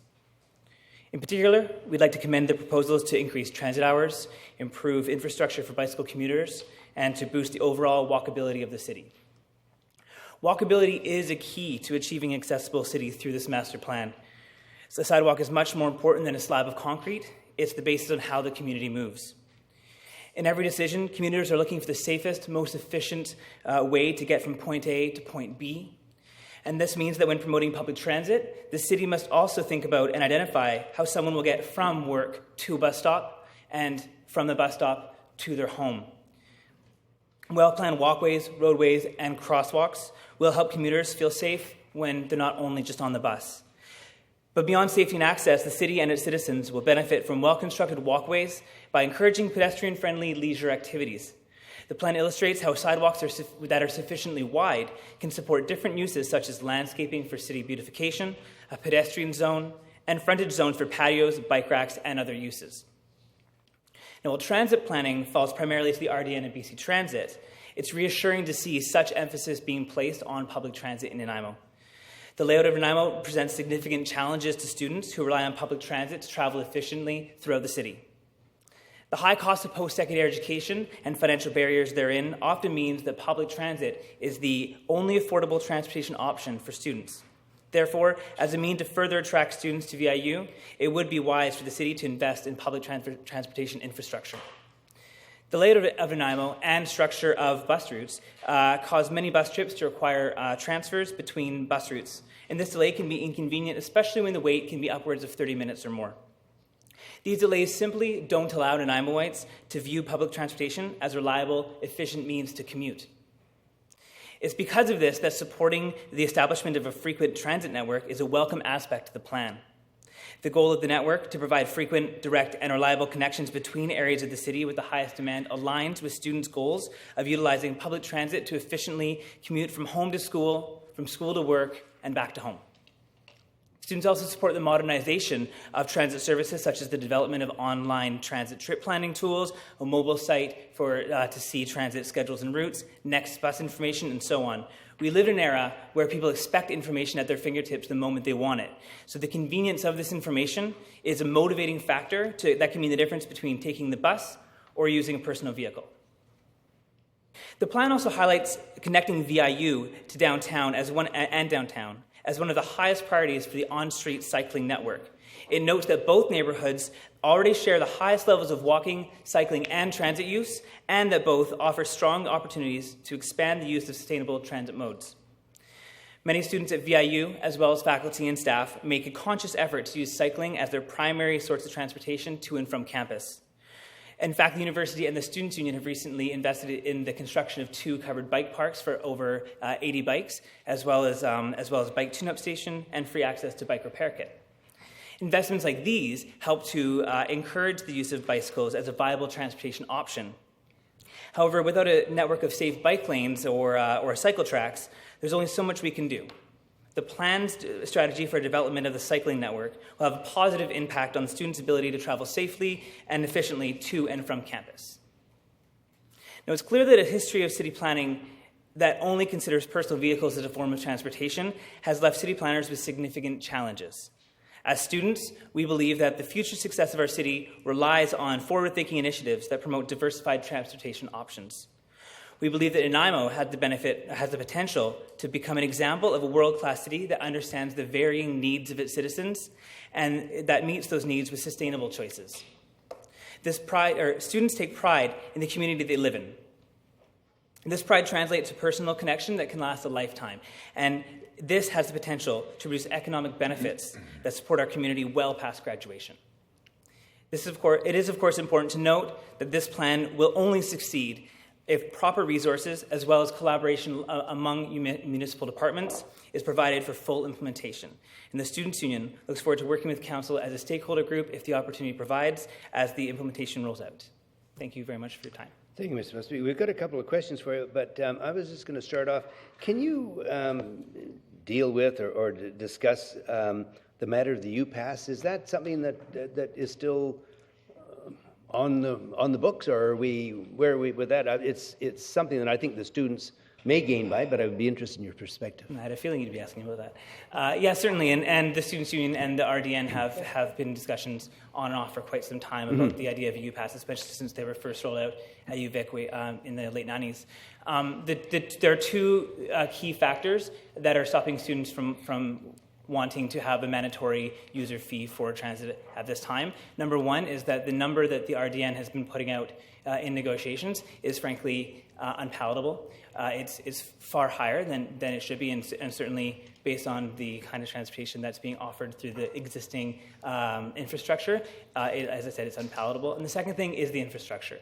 Right now, there's a high percentage of students that simply can't use transit in a way that's actually effective for them to get from home to school and to work and to live out their lives in a way that allows them to actually feel comfortable paying a mandatory fee such as a UPass fee at this time. However, with the rolling out of implementation of such a plan that's in the master plan, I think that it would allow more students have proper access to transit that would put a UPass idea back on their radar and have it be a more viable option for students to consider in the future.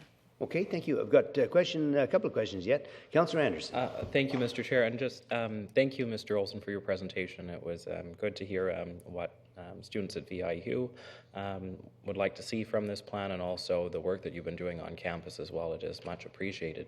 About the UPass, though, through to the mayor, Councillor Brennan, myself, and RDN staff have met with the student union to discuss the UPass, but we also discussed more about how we can have better collaboration into the future, not necessarily about a UPass, but how we can encourage more students to become active within our transit system. And so I think as we move forward in that direction, and also move forward in regards to a rapid transit system, which individuals in our community can know within every 15 minutes that they would be able to catch a bus, that we would be more likely to have a better conversation about what we can do in regards to the UPass. Thank you. Okay, we have one more for you. Councillor McKay.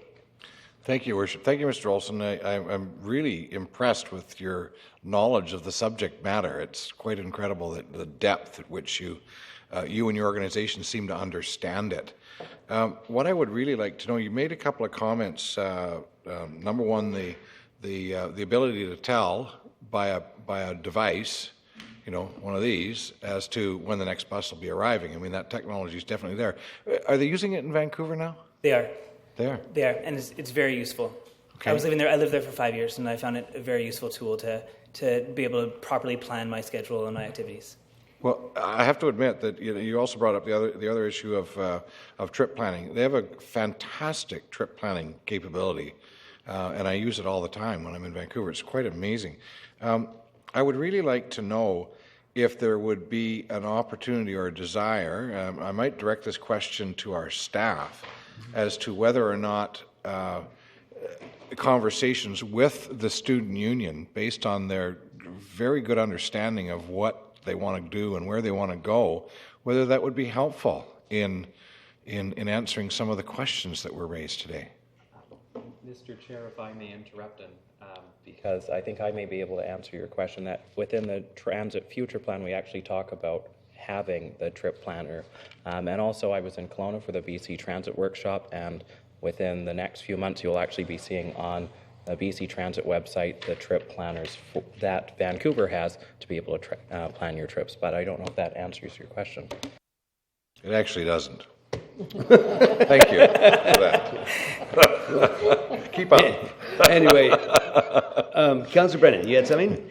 Yeah, I would just respond that as Councillor Anderson said, the regional district has met on occasions, twice, with the Students' Union, with Michael, and we have agreed that we will have continued meetings, that our meetings will focus this summer we'll be having meetings with them focusing on the needs of the students as articulated by the Students' Union and how the transit can accommodate that. So I think if you're wondering how the Students' Union's needs are going to be articulated to us and how we are going to take action on them, it would be through that process with the RDN. Okay, Councillor McKay. Thank you, Worship. I was not couching this question based on transit. I was couching this question based on the information we heard about the desire to want to get downtown, about some of the frequency issues, about some of these other things relative to the, to planning that would be helpful to the students at the university. It was not a specific toward transit. It was concerning the transportation plan and how the student union and their knowledge of the subject matter might be of help to us. That's where I was heading with it. Thank you. Well, I see no further questions. Mr. Olson, I want to say a very capable presentation. I think all of us on council are impressed, and the fact that you got council motivated to ask a bunch of questions is indicative of that as well. So thank you for your time. Appreciate it. Thank you very much. Now, the next delegation we have is Mr. Sasha Angus, CEO of Nanaimo Economic Development Corporation. Welcome, sir.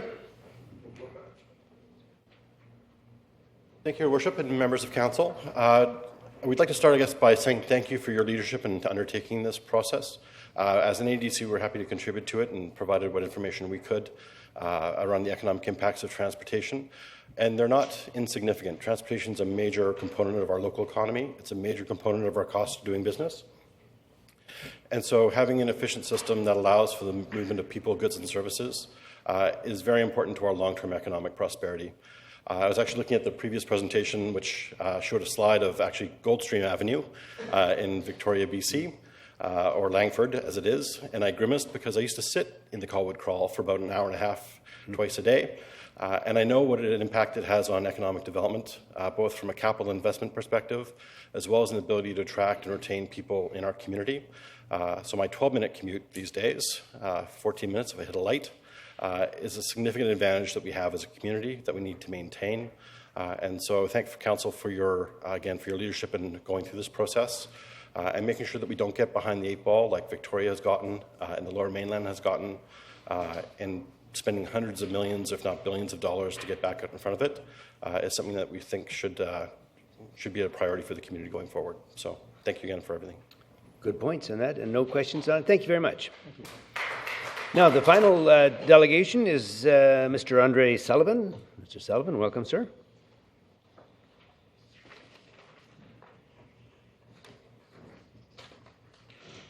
Thank you, Your Worship. Thank you, Council. My name is Andre Sullivan. I'm a resident of Nanaimo, also the founder of the Young Professionals in Nanaimo, a board member on the Economic Development Corp, and recently I've undertaken the chairmanship of the Nanaimo Region Rail Trail Partnership, trying to extend the ENN Trail, simply based on the fact that we don't want to leave the taxpayers to do this alone. We want to bring some private money to the table, understand that all hands on deck when we need to improve the transportation infrastructure. So I just wanted to talk quickly, very briefly, because I'm the last one, on why this plan is strong and why this plan is important. Why I feel it's strong is I think they've done a very good job at balancing the priorities of our current infrastructure, maintaining them and improving them, as well as introducing new infrastructure that will allow the modal shift. So it's not too extreme to either side. It's a nice in between, and hopefully we go further than that, but it gives us a great starting point. I love the prioritization, the switch of the pyramid that everybody's talked about today. I think that speaks all we have to say about just a total mentality shift of the plan. I like the introduction of mobility hubs. Also, there's a lot of talk of transportation hubs, and then it talks about how to bridge them together. It gets right to the crux of moving people. It recognizes land use as an important piece, although it may not fall under the transportation mandate. Can't be done independently, so I'd like to link between that. And why is it important? This plan is extremely important for the following reasons. Number one, we all know the green shift that has to take place. Leo Boone spoke beautifully about the health implications of us not being fit. And Sasha spoke a little bit on the economic benefit, which I'll elaborate on a little bit. Nanaimo is geographically blessed. Our location on the island makes us a perfect hub for the island. We're close to Vancouver, we're close to Victoria. For travelers, the whole tourism master plan discusses Vancouver Island as an iconic destination, and we're the perfect place to be there. So our competitive advantage in many ways economically is where we sit. And to not take advantage of that by not being a great location in terms of transportation doesn't make sense to me. It gives us our competitive advantage on the island, and it gives us truly our plan going forward for our economy and our tourism. So we know it's a good plan. We know it's an important plan for the community going forward. And I thank Councillor Anderson and the Transportation Advisory Committee for their work, staff for their incredible work, and Council for their vision in adopting this. Thank you for your time. Thank you very much. I see no questions. Thank you very much, Ms. Sullivan. And thank you for your efforts with the trail, too. Okay, there's now at the top of page number 5 is the staff recommendation, a motion that Council adopt the Nanaimo Transportation Master Plan. Yeah, and Mr. Chair, I would move that Council adopt the Nanaimo Transportation Master Plan. Very insightful. Is there a seconder for that? Moved and seconded. Any discussion? Councillor Greaves. Thank you, Worship. You'll have to blame George Anderson for this. He asked me, are you going to say something? And I figured there'd be a lot of speakers, and are you going to speak longer than you normally do, he said. And I said, well, everybody that has spoken before me has said most of what I was going to say. So I'm going to cut this very short. Of course, I'm in support of the recommendation. And the purpose of this plan, to me, is sustainable growth and to get people out of their cars. And I don't know how many times I've noticed single individuals in their cars. I ride my bike quite a bit, and I'm riding it up and down 19A at my own peril. And I see a lot of people, one person in a vehicle. Our real challenge in this city, I think, is, and I think Andre said that we're blessed because of our geography. We're also, it's difficult geography because we're long and narrow, and we have a historical growth to the north. And that is what makes driving our vehicles back and forth from the north of the town to the center of town. So there's a lot of vehicles on that drive. I was going to show you the projects that were ahead or slated to be ahead, but Mr. Foy has produced those, so I'm not going to show you those either. So we're ahead of the game with this master plan, because we're still relatively a small developing community. And we can begin implementing this plan with these short-term projects, which I haven't showed you, which Mr. Foy has showed you. Hopefully avoiding the confusion, and someone has already mentioned this, confusion, disruption, and expense that the larger developed cities like Toronto, they're going through a heck of a debate over their transit and their transit, and Vancouver as well, with dealing with their transportation issues. So we're really starting at the ground floor. You know, in the 3 years that I've been on this committee, we've championed electric charging stations, and on the RDN we've increased transit hours and new routes, and new expanding current bike trails and paths, new emphasis on mobility hubs, which you've heard a lot of tonight, and I'm almost finished, and walking, and roundabouts. We've got some roundabouts in the city now instead of intersections, so that's the new thing. But we were doing this on an ad hoc basis, and now we've got a master plan. So this is this plan will probably change over time, as all plans do. And if I may, Worship, I'll just say that if you fail to plan, you plan to fail. You can use that if you wish. Thank you very much. Very, very generous. That's all I have to say. Thank you very much. Councillor Patchy. Thank you, Worship. I'll be supporting the plan, but I want everybody to know that I'm going to remember the words spoken by Dan Appel and by Ian Garchor very, very much, because there is a lot of validity in what these gentlemen are telling us. So when the opportunity arises, then my mind will bring it back. I also want to thank 3 correspondents that all of us were copied on. It was Mr. Glassen, Ms. Aviva Stein-Wooten, and Frank Murphy of the Sidewalk Ballet. They all gave really important contributions, and I want to acknowledge that. And thank you. Thank all of you for the great work. Councillor McKay. Thank you, Worship. I've got. I worked on the plan with the committee. There was a lot of work put into it, but I've still got some real concerns. Some of which are something that was discovered up at Woodgrove when residents went up there and saw some of the open houses and saw, nice little blue lines intersecting different properties here, there, and everywhere.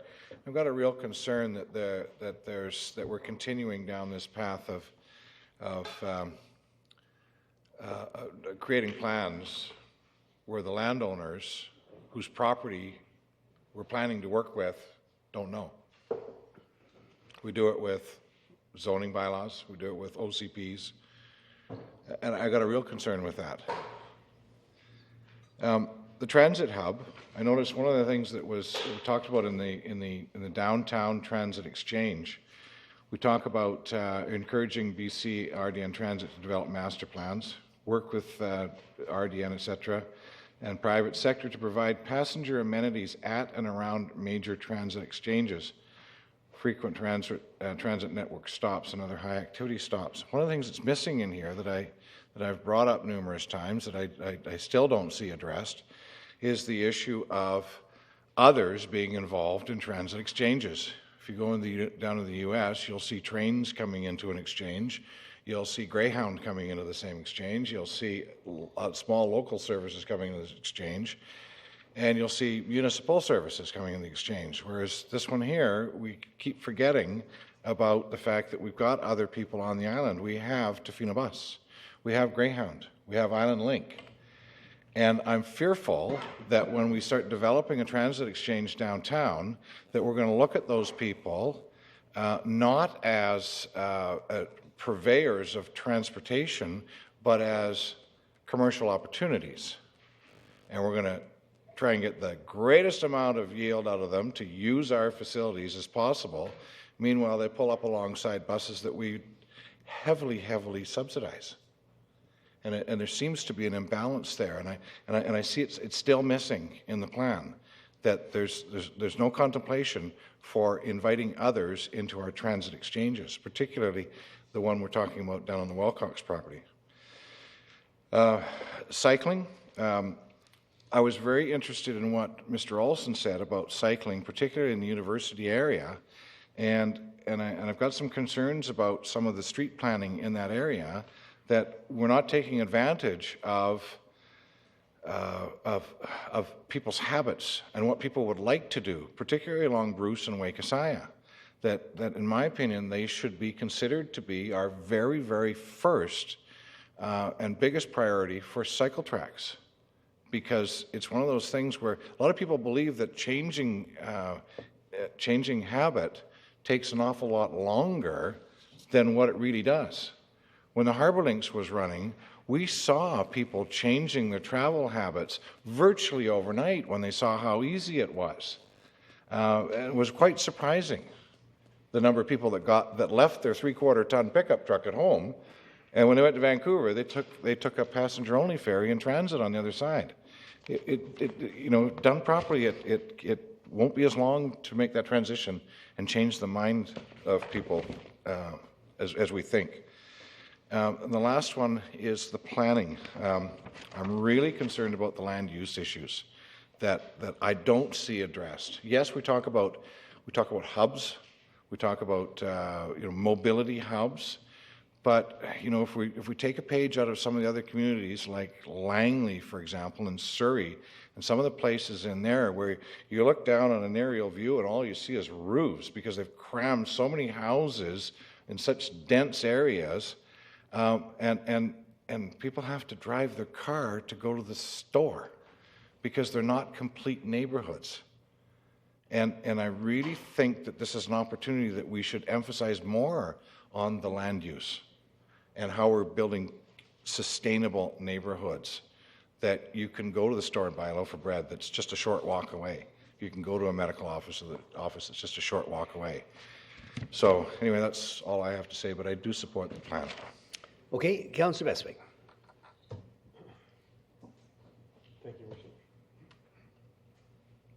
Thank you, Worship. I wasn't going to have much to say, given that the topic is pretty straightforward, and that the speakers that spoke articulately and with very, very thoughtful presentations, which we all appreciate. It's nice that the community engages in things that are important to them and topics that they believe that will make our city a better place to live in. For me, this is like our cultural plan several months ago, or not that long ago, that we adopted to make our city more livable and healthier, pride of place, and all of those things. And at the end of the day, for me, this document is, I believe, an exceptional one that the committee has worked on and with staff. But I also think at the end of the day, it comes down to priorities and economics, as it always does. And it comes down to costs, convenience, and incentive. And for the majority, I'd love to get out of my car, but I probably can't for one reason or another. I'd love to see us always have daylight savings time, so that when we get up in the morning, it's light at 6:30 or 7, and it's light at 7 or 8 when we go to bed or go home. And it might extend the opportunities for us to stay walking or cycling or otherwise. There's so many factors and influences. I also think with this plan, and that's just an anecdotal thing that I wonder about sometimes, why we have to be dark at 5 o'clock in the wintertime when it's rainy out. I'd like it to be at least light out. And when Mr. Hooper came with the airplanes, I wish he photoshopped out the clouds and the rain on the tarmac, and that it always looked blue and sunny skies in Nanaimo. The transit and city, RDN, transit and city transportation, I believe, have to engage each other more frequently, and not us saying that transit's not us and transportation isn't them, and it is us. We foot the bill. It's us. I'd like us to dovetail that a little bit more frequently than we do. I think we need to be more collaborative in that regard. And I think we're a little bit disconnected and sometimes redundant in what we do, with two plans that we just worked on simultaneously that sort of touched on different things, but maybe could have been connected. So of course I'm going to support the plan, not unlike Councillor Patchy and all the balance of my council, our council. I'm sure we'll be watching closely on how this rolls out, what the first priority will be out of those purple lines in the back of the transportation plan over the course of the next 5 years, and see what step number 1 is, and little bites, and let's move forward on the plan to make our city a more livable city. Thank you very much to all those that work so hard on it. Okay, Councillor Kipp. Oh, thank you. I appreciate the fact of the work that was put into it. We looked, I started on the committee 4 years ago when it started. We thought we could do it in a quicker period of time. What we've heard tonight from the people, I think most of the talk was about transit. And I know there's concerns from the elderly's point of view and the young. They don't have access to driving anymore. Are we improving that for people? The distance, as the lady talked, she has to walk upwards of 500 meters is our access point to the bus locations. So yes, an elderly person would have to walk uphill 500 meters and going downhill when they're tired at the end of the day with all their groceries. And that's a bit of a problem. The egress at those points and how people get there, even the timing of the traffic lights and the sidewalk timing for an elderly person or a young person to get from their home to the bus is part of mobility and transportation and intermodal. The scheduling, of course. We talk about the number, I've heard from the RDN, the number of hours of, or number of people in transit, how many people use the transit system. And I think my question now is, how many seats are available during that year? And are those big buses really only got 9 people in most of the time? And is there a cost balance? When you run a big bus, it's the driver cost is the same. Does the cheaper bus less economics to run it over the period of its lifetime? So do we meet sort of geography and poverty issues with this? Are we reaching those areas? What I see in it, I think it does do a reasonable thing. I think a problem with young people and elderly using the, or getting into using transit is they feel they're a bit of a burden sometimes to family and not wanting to ask. So making it more accessible to mostly young and that is hugely important. I guess one of my things is we're trying to increase transit in the expense. What is the expense of it? We spend, I think, what is it, $20 million a year on our RDN transit? Something like that? Is it? What is it? No, it's not that much? It's close. Or I think my price is reasonable on that. Or maybe it's 10 million. Is the system valuable? I think the bus system is the problem. I think the big buses, big routes. I'd love to see a express bus going from north to south, something on the train track, and then little routes off of it. And I wish we could get to that quicker and really make it a friendly service. We drove around the other day. I really appreciated Gordon Foy and George tour. Our bus shelters aren't even, like say the sunny day in Nanaimo, it's great to stand outside. But when cars are whipping by you and you're getting splashed on and you're standing there and you missed your 10-minute bus, It's a long time between it. So I think we have to do some of that infrastructure stuff to make it more comfortable for people. Nice lit areas, good exchanges, the ability to carry buses and baby carts on these. I think we do have to leap faster into this. I mean, it's obvious we have to go quicker at this. So I support the plan and I appreciate the work people have put in. Thank you. Thank you. Councillor Johnstone. Thank you, Your Worship. I'm very happy to support the plan tonight, and I thank my colleagues who have worked so very hard in putting this together, and of course staff who've, over the countless number of weeks and months, have put many, many hours into it. I'm happy for the partnerships that we've formed, and very, very delighted that Mr. Olson is willing to continue to work with the committee and to talk about the needs and requirements of the university students. I sincerely hope that they do establish the U-Pass in the future and see fewer cars, or at the very least work to co-op cars.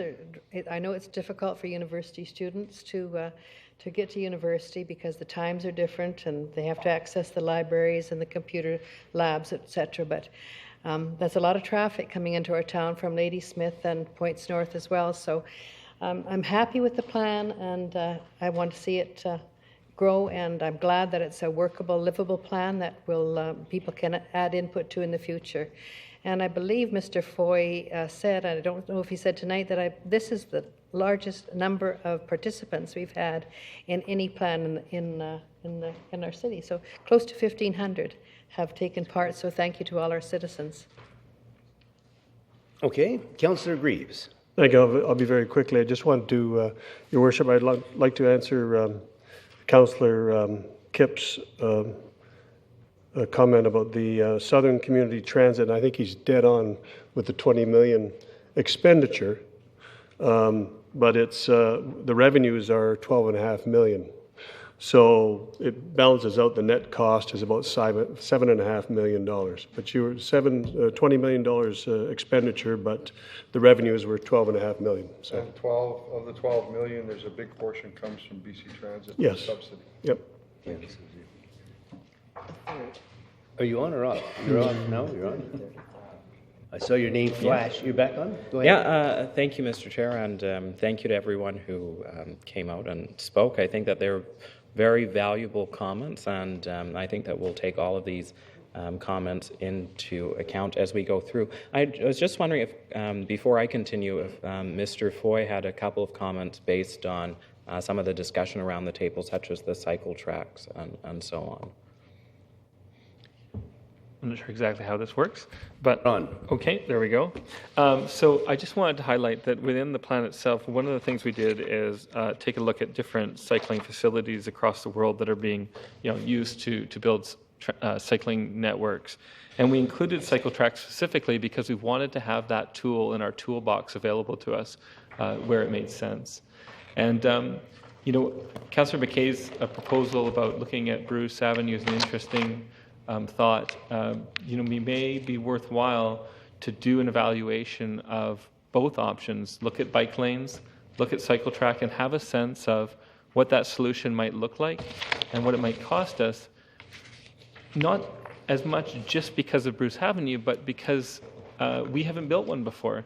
And in fact, there's not a lot of experience out there. I know Victoria's just started, Vancouver's built a few. And so in a way, it's a learning experience for us because we can't really use this tool out of the toolkit until we sort of know how it works, how much it costs, how it's going to function. So it might be worthwhile something to explore in the next year is, I know we have a project this year. We're doing some bike lanes on Bruce Avenue, but that's not throwaway, and in the sense of the whole corridor, it may be worthwhile to sort of explore that before we go any farther on that corridor. And so if I may just wrap up, one thing that I forgot to say, one thing that I did forget to say earlier was that I should also big thanks go to Urban Systems as well for their work on the plan as well, because without their guidance, we wouldn't have been able to get much of the information. But as I mentioned earlier, the system is, in my opinion, as we've seen from the variety of people coming to the table, that you're not going to get everything right the first time around with something like this, that there's going to be a bunch of differing opinions, because this is such a big change for our community. We have a focus that's on cars, and this says that that's not going to be the focus anymore. And so I actually appreciate, and I think that the discussion that's happened right here today is a demonstration that this is a good direction for our community, and that there's lively debate about how we should be moving transportation in our community. Essentially, this plan should encompass that anyone who's 8 years old or 80 years old should be able to use the system, and I think we've heard that quite clearly. And older than 80 as well, just in case. And also that this is a plan for Nanaimo. It's not something that we should be focusing on Vancouver or Victoria or Montreal, but that we have to look at Nanaimo and how it's working in our community. And also thank you to the people who've shown up with their bicycle helmets on as well to show that they are supportive of the plan as well. Councillor McKay mentioned that we need to change the model, and I think we're doing exactly that. We're saying that the model we currently have with the 40 buses that is, or 40-foot buses going around isn't the correct model, and we need to look at something else. And within the RDN future plan and within the transportation master plan, we talk about changing that model. And the last thing that I'm just going to mention is that this shows that it's that we are with the short-term implementation targets, it shows that we're committed to these targets and that we need to move forward and that we need to get this right when we're small as a community before we're too big and we have to go backwards. So overall, I think it's good, and as the end of the presentation said, ready, set, go. Let's get her done and start moving on this track to having a better, sustainable mode of transportation for our community for the future. And let's get it done. Okay, there's no further questions. I just want to just say that I support it as well, and I want to thank, obviously, our staff that worked so hard in this thing, and Councillor Anderson and his committee. And I think the thing to remember that this document is a starting point. It may not be perfect, but I think it's captured really what we want to see done. And as we progress, the plan allows change, and I think it's a good start. We're going in the right direction, and I want to thank everyone for being involved in this thing. There's a question on the motion. It's been moved and seconded for the adopt the Nanaimo Transportation Master Plan. All those in favor? Opposed? Motion carries.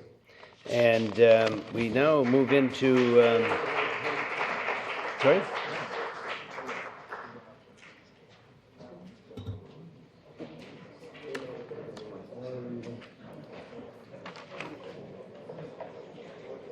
Development variance. Oh, we're starting at the beginning again.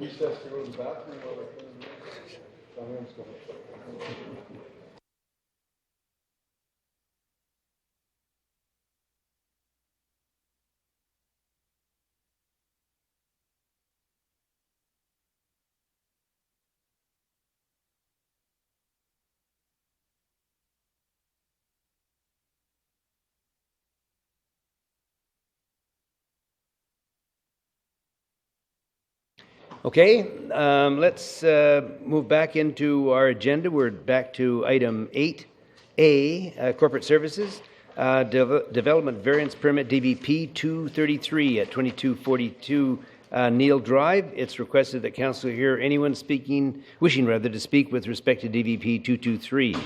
And the purpose is to obtain Council authorization to locate a heat pump to the side of a single residential dwelling. Is there anyone in attendance tonight that wants to speak to matters related to DVP 223? I'd move that Council issue development variance permit number DVP 233 at 2242 Neil Drive in order to permit a heat pump to be located at the side of the existing single residential dwelling. Seconded. Discussion. Councillor Patchy. Just a quick question to staff, if I may. On page 14, attachment A, there's reference to a petition, and I don't see any petition. You know how many Mr. Lindsay partook in that? Your Worship, the attachment A is as I understand it, is the letter from the applicant outlining their rationale. I understand that at the time the application did go forward to the Board of Variance, which was in the fall of 2012, that there was support from the neighbors, written support at that time. It's not attached here, though. Oh, so that was a petition directed to the Board of Variance? That's correct. Okay, thank you. Okay, so it's been moved and seconded. No further discussion. All those in favor? Opposed? The motion carries. Moving into rezoning application RA 330 at 2875 Departure Bay Road. The purpose is to provide information regarding the proposed correction to bylaw number 4500.064, which was given first and second readings at the council meeting held 2014, April 28th. And the staff recommendation is that council receive the report and consider giving second reading as amended to zoning amendment bylaw 2014 number 4500.064 to amend the legal description to include lot 2 for the proposed site of the specific liquor store use. I'd move the recommendation. Second, discussion. All those in favor? Opposed? Are you in it? Take your hand off the button then. So we've voted. Did you want to say something on it? No, I was just going to move the bylaw because council was Okay, voting. well, okay, did we get the vote recorded before we got ahead? Okay, now, Councillor Anderson. Trigger finger? My goodness gracious. I'd move that zoning amendment bylaw 2014 number 4500.064 RA 330 to permit a site-specific use at 2875 Departure Bay Road as a liquor store pass second reading as amended. Okay, it's been moved and seconded. All those in favor? Opposed? Motion carries. Do you want to do item C? Yes, you're on a roll here. I'd be happy to after you introduce it. Sure. The subdivision approval, park and cash in lieu for 24 14th Street and 1501 Wilson Road. Purpose to obtain council authorization to accept cash payment in lieu of parkland dedication for a 17 lot subdivision. And the staff recommendation? I'd move that council approve the payment of cash in lieu of park for the fee simple subdivision of lands at 24 14th Street and 1501 Wilson Road. Moved and seconded. No discussion. All those in favor? Opposed? Motion carries. Moving into item D, acquisition of parkland in Lily Valley, and the purpose to obtain council approval to exercise the option to purchase agreement for 3518 Hillside Avenue and to provide background information on the Lindley Valley Parkland Acquisition Program. And we have one delegation, Mr. Jim Taylor. Welcome, sir. Good evening, Mayor and Council. 9:58:57. You have up to 10 minutes. Reminds me of my drag racing days. Well, it sort of is, isn't it? The first notice I saw about this acquisition was referring to a $9 million purchase. I see we've got it down to 7.9, so kudos to whoever's doing the hard bargaining. But everyone likes and supports parks. They're right up there with motherhood and apple pie. Nanaimo currently has 2,000 acres to our credit. The question whether we can afford this acquisition, that's the question at this time without going into long-term borrowing for this particular project. A question that's worth asking is why this desirable land was ever zoned for development in the first place. But that's not the issue at hand. The issue before us is the method for paying for this decision. The way this project is going to be financed, according to my understanding, is that we're going to we don't need to borrow funds because we're going to use a whole bunch of reserve accounts at the city. Those funds are going to come from a property sales fund, parkland dedication fund, DCC-wide parks fund, property acquisition reserves, property acquisition for 2014 budget. It's noticeable that $600,000 is money that we haven't collected yet. We're already spending it. And we're going to take $1.1 million out of the general capital fund. The other $1.5 million comes from a whole bunch of other cookie jars or different reserve accounts, and those include storm capital, fire department, public education, Nanaimo Athletic Commission, Beban area property, engineering capital, recreation, transportation, economic development, police capital, DSD, incomplete projects, emergency services, local improvements, North Slope stability, arena capital, and legislative services. So with the exception of the general capital reserve, which will have $1.3 million left in that pot, the DCC citywide parks will have $14,000 left in it. All those other accounts will have a zero balance left in those accounts once that money is taken out to pay for this acquisition. It would seem that this council, you're not content with just using all the cookies that are in the jar. You're not even going to leave any crumbs left in these cookie jars from now on. Many of these reserves have been built up over the years by the city overtaxing Nanaimo taxpayers, such as the $4 million in surplus that was collected in 2013 and $2.5 million that was collected in surplus in 2012. If the argument for putting this overtaxation in different reserve accounts is having money available for a dedicated purpose, and then those accounts can be rated at the whim of council, then all that overtaxation should just go into one big slush fund so that we can use it whatever we want. The fact that the funds can be taken from dedicated reserve accounts at the whim of council begs a question as to whether there ever was a legitimate reason for keeping those surplus taxes in the first place. From the Community Charter, Section 189 says, and this is referring to the use of reserve funds, subject to this section, Section 189, money in a reserve fund and interest earned on it must be used only for the purpose for which the fund was established.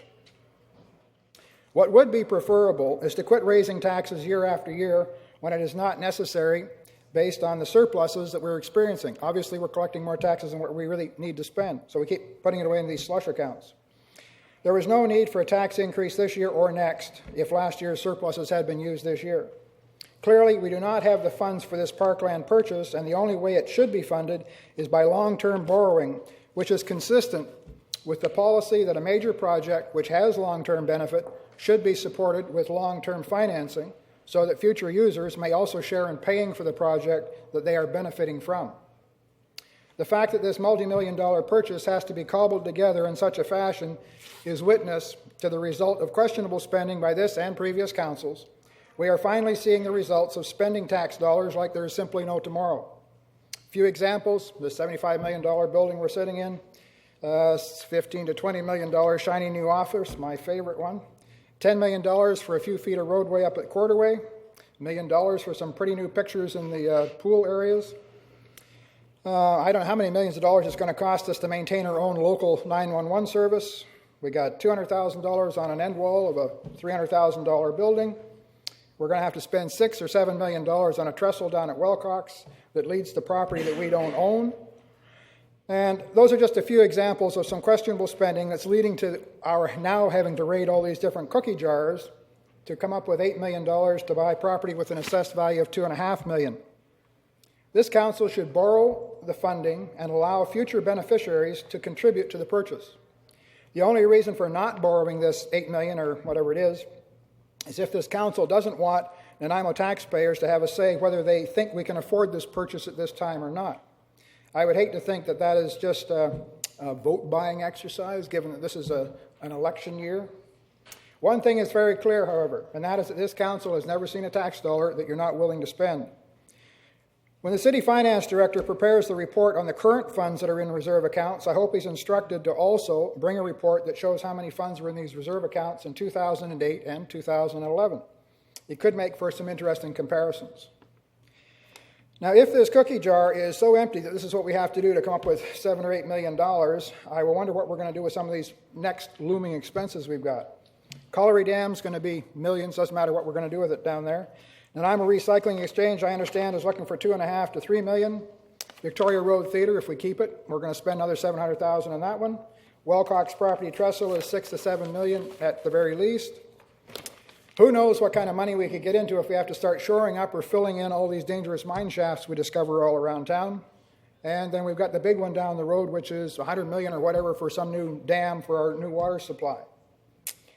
And is there really adequate funding right now for any major incidents that might happen with our aging infrastructure? I have to wonder when we're scrambling around like this to come up with $7 or $8 million. So what level of taxation is affordable or sustainable? Does anyone know? Or are we just going to keep emptying all the cookie jars, secure in the fact that the local taxpayer can afford never-ending tax increases? Borrowing and allowing future beneficiaries to participate in paying for this project is the proper thing to do. Just one closing thought, and this speaks more to the process that has brought us to this decision so far. This was an interesting little paragraph that came out of Eli Mina's report, and he was talking about how business is conducted in this chamber. And what he was talking about then was the number of people that can actually address council before a decision is made. And the observation that he was making, and he's talking about restricting that, he says, but if a small group of super engaged individuals were allowed airtime on every issue, those few, and I dare say just a dozen, could end up having much greater influence over the decision-making process than the more than 99% of the population who are affected by council's decisions and never attend these meetings. Clearly, this math is his words, clearly this math is problematic and does not exactly advance the principles of fairness, equality, and common sense. And I wonder if that isn't the principle that has brought us here today. Thank you. Thank you. I see no questions. Thank you, sir. Now, the staff recommendation is there. A motion that Council 1 exercise the option to purchase agreement for 3518 Hillside Avenue, subject to the adoption of the amended 2014-2018 financial plan, and 2, authorize the mayor and corporate officer to execute the necessary documents to effect the transaction. I move recommendations 1 and 2. Okay, move one and move and second. Okay, discussion, Councillor McKay. Thank you, Your Worship. This was a little bit difficult to get to this point, to be able to talk about it in open because, as you know, this was done in camera, and it wasn't until Your Worship divulged the voting that it came out in public. I did vote against this, and I voted against it every single time it came up. I voted against it, not because I don't believe it's a noble cause, but because I believe, and I agree with Mr. Taylor, that this item here is something that should be paid for out into the future. It's my understanding that Nanaimo has we have the second highest per capita taxation in British Columbia, yet we have one of the lowest debts, particularly long-term debt. So I, for the life of me, can't understand why we wouldn't let the community make this decision on November 15th. And I am steadfast with that through the discussions on this project and this initiative, and I stand by that. So I won't be voting in favor. Okay, Councillor Patchy. Thank you, Worship. Well, I voted the other way, but I can tell you that I thought long and hard about what Councillor McKay is alluding to, which, there are many positive aspects about this whole generational thing of paying things. So it was a difficult decision. I do take issue with what not only Mr. Taylor just said, but what was in one of the newspapers, that we bought this for 3 times the assessed value. And I think I want to put that in a little bit of context, in that when a previous council, 3 of them back, I think, when they aligned the urban containment boundary with the municipal border, the lands that we're now talking about in Lindley Valley were put in a so-called urban reserve. And there are all sorts of restrictions to get that land out of the urban reserve for development. So that surely was reflected in a depressed assessment by BC Assessment. So 3 times is not quite right in my books.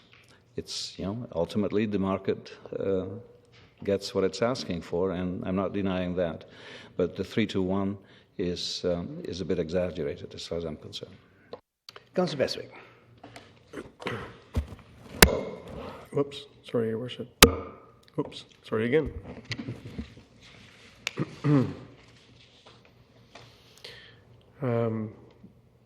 I have the utmost respect for the information that comes to us from members of our community and all of those that come before us and speak to us always bring tremendous information. And so I have respect for Mr. Taylor and his comments, and feel the same in so many of them. Lindley Valley purchase. It is my humble opinion that in 25 years from now, or less, the people that shared in this decision will be extremely appreciated. And I don't know that there's an amount, I'm sure there is, that is too much to pay for this purchase. And I'm extremely proud to say that I was part, as some of my colleagues here, of the Neck Point purchase when we made it. And we didn't do it right away, and it took years. And I'm delighted that we did.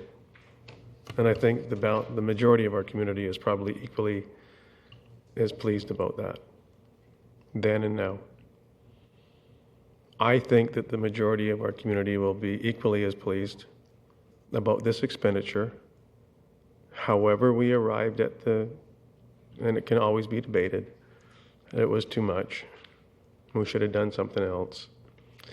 And they're probably right on some things, but not everything, as it relates to property acquisition.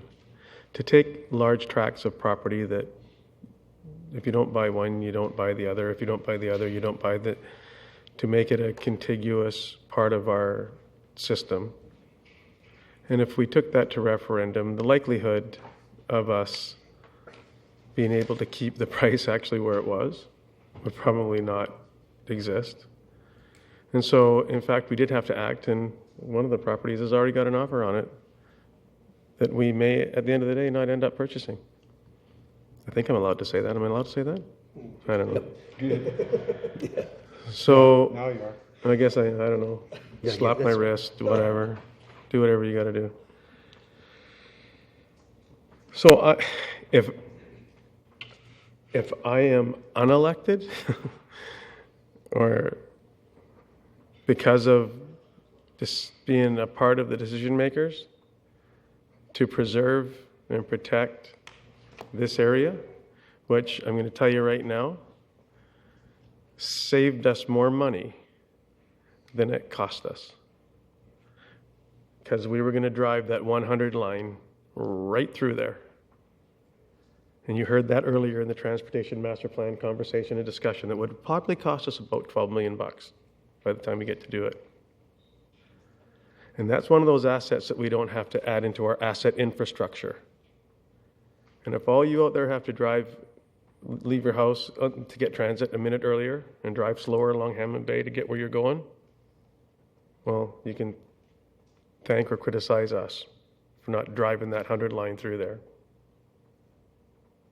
So I'm really, really pleased that this council has chosen to preserve and protect. And I hope you fly over to Nanaimo and do an aerial view. And if you can tell me that we got lots of green space, I'll challenge you on that. Because we don't have lots of usable green space for our kids and their families to walk through and enjoy.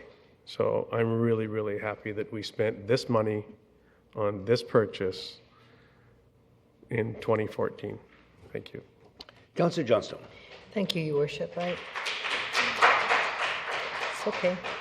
I absolutely echo what my colleague, Councillor Bestwick, has to say, and he worked very hard to get us to this point, as did many other of the colleagues. I campaigned on preservation of green spaces and the building of trails, and I can tell you it is motherhood and apple pie. What we've done for our community is exactly that. We've preserved green space for future generations, and there's never been an acquisition of parkland in this community since I've been on council that has had one single negative remark. The acquisition of Neck Point Park, population of 86,000, no complaints. The acquisition of West Marsh, no complaints. And so far, with all the publicity this has been achieving, no complaints.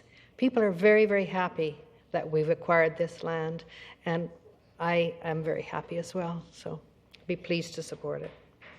Okay, Councillor Kipp. Oh, thank you, Your Worship. It's interesting for me, following the Brundtland Commission from 1987, where they recommend over 13% of protected spaces. I fought for that forever. Did conferences on protected spaces on Vancouver Island. In Nanaimo, we have 21,654 acres of land. We have 1,935 before Lindley Valley or parkland spaces, about 7.9% of our land base. If we add to Lindley Valley, we'll have about 9.6% of our land base, or 2,154 acres. We have vacant land of 3,000 acres, which adds up to about 14% And then we have, with the Lindley Valley, we'll have about 15% of vacant land in Nanaimo. And not all of it is developable because it's parkland, but some of it is. So from the Brundtland's position and our future tourism, having 15% of our land is green space, or 9% of our land, 2,000 acres, in park space is hugely important for our future. What Councillor Bestwick talked about is now we won't have to build our water system bigger. We won't have to have a balancing tank or a reservoir in that area, and we just put one in for about $7 million up the road by the Collery Dam Park. Our current water system, the new $100 million plant, or 80 to 70, was designed with the thought of the development of Lindley Valley. So that will stretch us into the future, a lot of that. From a sustainability perspective, our DCC projects will be reduced. We can spend some of that because they're reduced now, growth projects. And the sustainability thing, we have less land base now for sprawl. So in fact, we will get some density now maybe. It may steer density into the other areas of the community. We will increase our land values. We'll increase our ability to protect our carbon sink. It's a huge carbon sink, that area. Now we have a natural wildlife corridor from Mount Benson, or maybe up in the Aerosmith area, connecting through, could go from the Lindley Valley, could probably get to Newcastle Island, Protection Island, Jack Point, out past, and animals could get right down possibly to Pallades Island with a bit of swimming in that. So our wildlife corridor is hugely increased, and I do think that in 30 years, when I'm 90, that this will be one of the gems in our community. So after fighting for decades and decades and looking at the spending, I think we'll save more money. And imagine the long-term asset management of that 100-line road, all the sewer pipes, all the water, and that steep property, all the snow removal we'd have to do, all of the garbage pickup in all that area. We're going to save money on this acquisition and protect land for the future. And some could be sold in the future, although parkland's hard to remove, but it could be removed by future councils if we find we're short money and need to sell assets. And that's one of the fears I always have, is selling assets to make our money. So I totally appreciate the fact that we've done this. It may seem quick to some, but it's been 20-something years for a lot of people. Thank you. Thanks, Councillor Gibb. I just, there's three others, but I just want to say I totally support this as well. I had a chance, I think pretty well everyone on the council has had a chance to walk through all or part of that area, and I tell you, until you actually have the chance to look at it and see what's there, it's a beautiful piece of land. And you know, other speakers have said before me that you know, once it's gone, it's gone. And you know, when you look at what was happening there, it wasn't that developers might want to look at it in the future. Developers were looking at it in the future. There were bulldozers going down. There's trees coming down. And if we didn't move on this and move fairly quickly, we didn't really have the luxury, in my opinion, of doing other than taking the money and making the offer. Because if we had lost this piece of land, it would never come back again. And you know, it's just amazing how close we have come. And as Councillor Bestwick mentioned, we've still got one more piece of this parcels we're looking at that has a prior option on it to July 31st. So we won't know if we're going to get all of it in time. It's worth saving. It's worth the investment, and I totally support it. And I want to thank staff for working so hard to put this together, because I know we had Mr. Swavey and the senior team trying to find out every way that we could finance this thing. I support it. It's the right thing to do, and I'm looking forward to getting council support on this as well. Councillor Greaves. Thank you, Worship. Yeah, I think it was a great decision as well. You know, the stars aligned when we were discussing it, and everything seemed to fall right into place. It didn't take very long before most of us were in favor of doing what we did. And, you know, I was just thinking, they say this place cost $100 million. I don't know if that's true or not, but you can imagine what we could buy, how much parkland we could buy with $100 million. I'm not suggesting that we would do such a thing. But anyway, I'm delighted. I think this will be something like a Central Park in someday. And 20 years from now, they're going to look at that piece of property and say, how much did they pay for that? Is that all? $7 or $8 million for that huge beautiful piece of property. My, weren't they thinking ahead? So I'm delighted. Thanks. Okay, Councillor Anderson.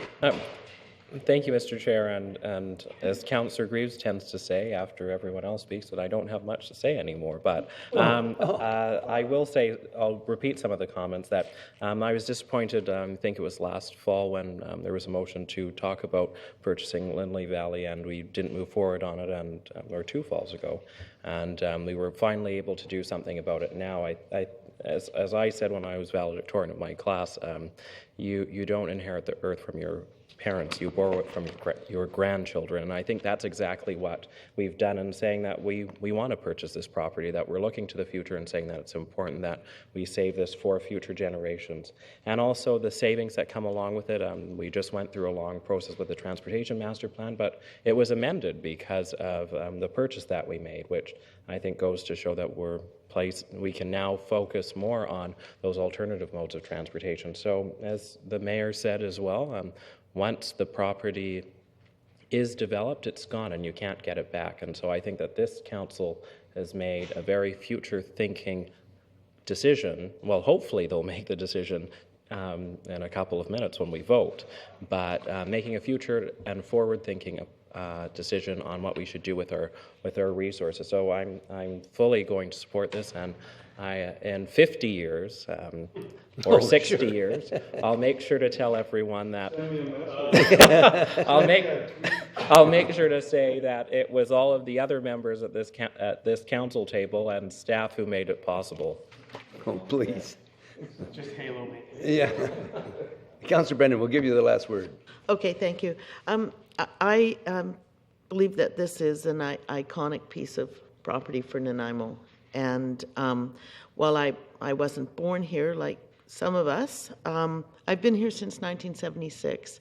And I know that this is an iconic piece of property. It has meaning for the people in Nanaimo. So I'm 100% behind this. I think it's a visionary purchase, and I'm glad that we've been able to acquire this for citizens today and for those in the future. So I look forward to the vote.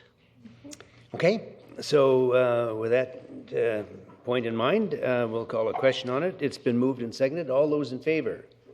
Opposed? We have Councillor McKay opposed. Balance of council in favor. The motion passes.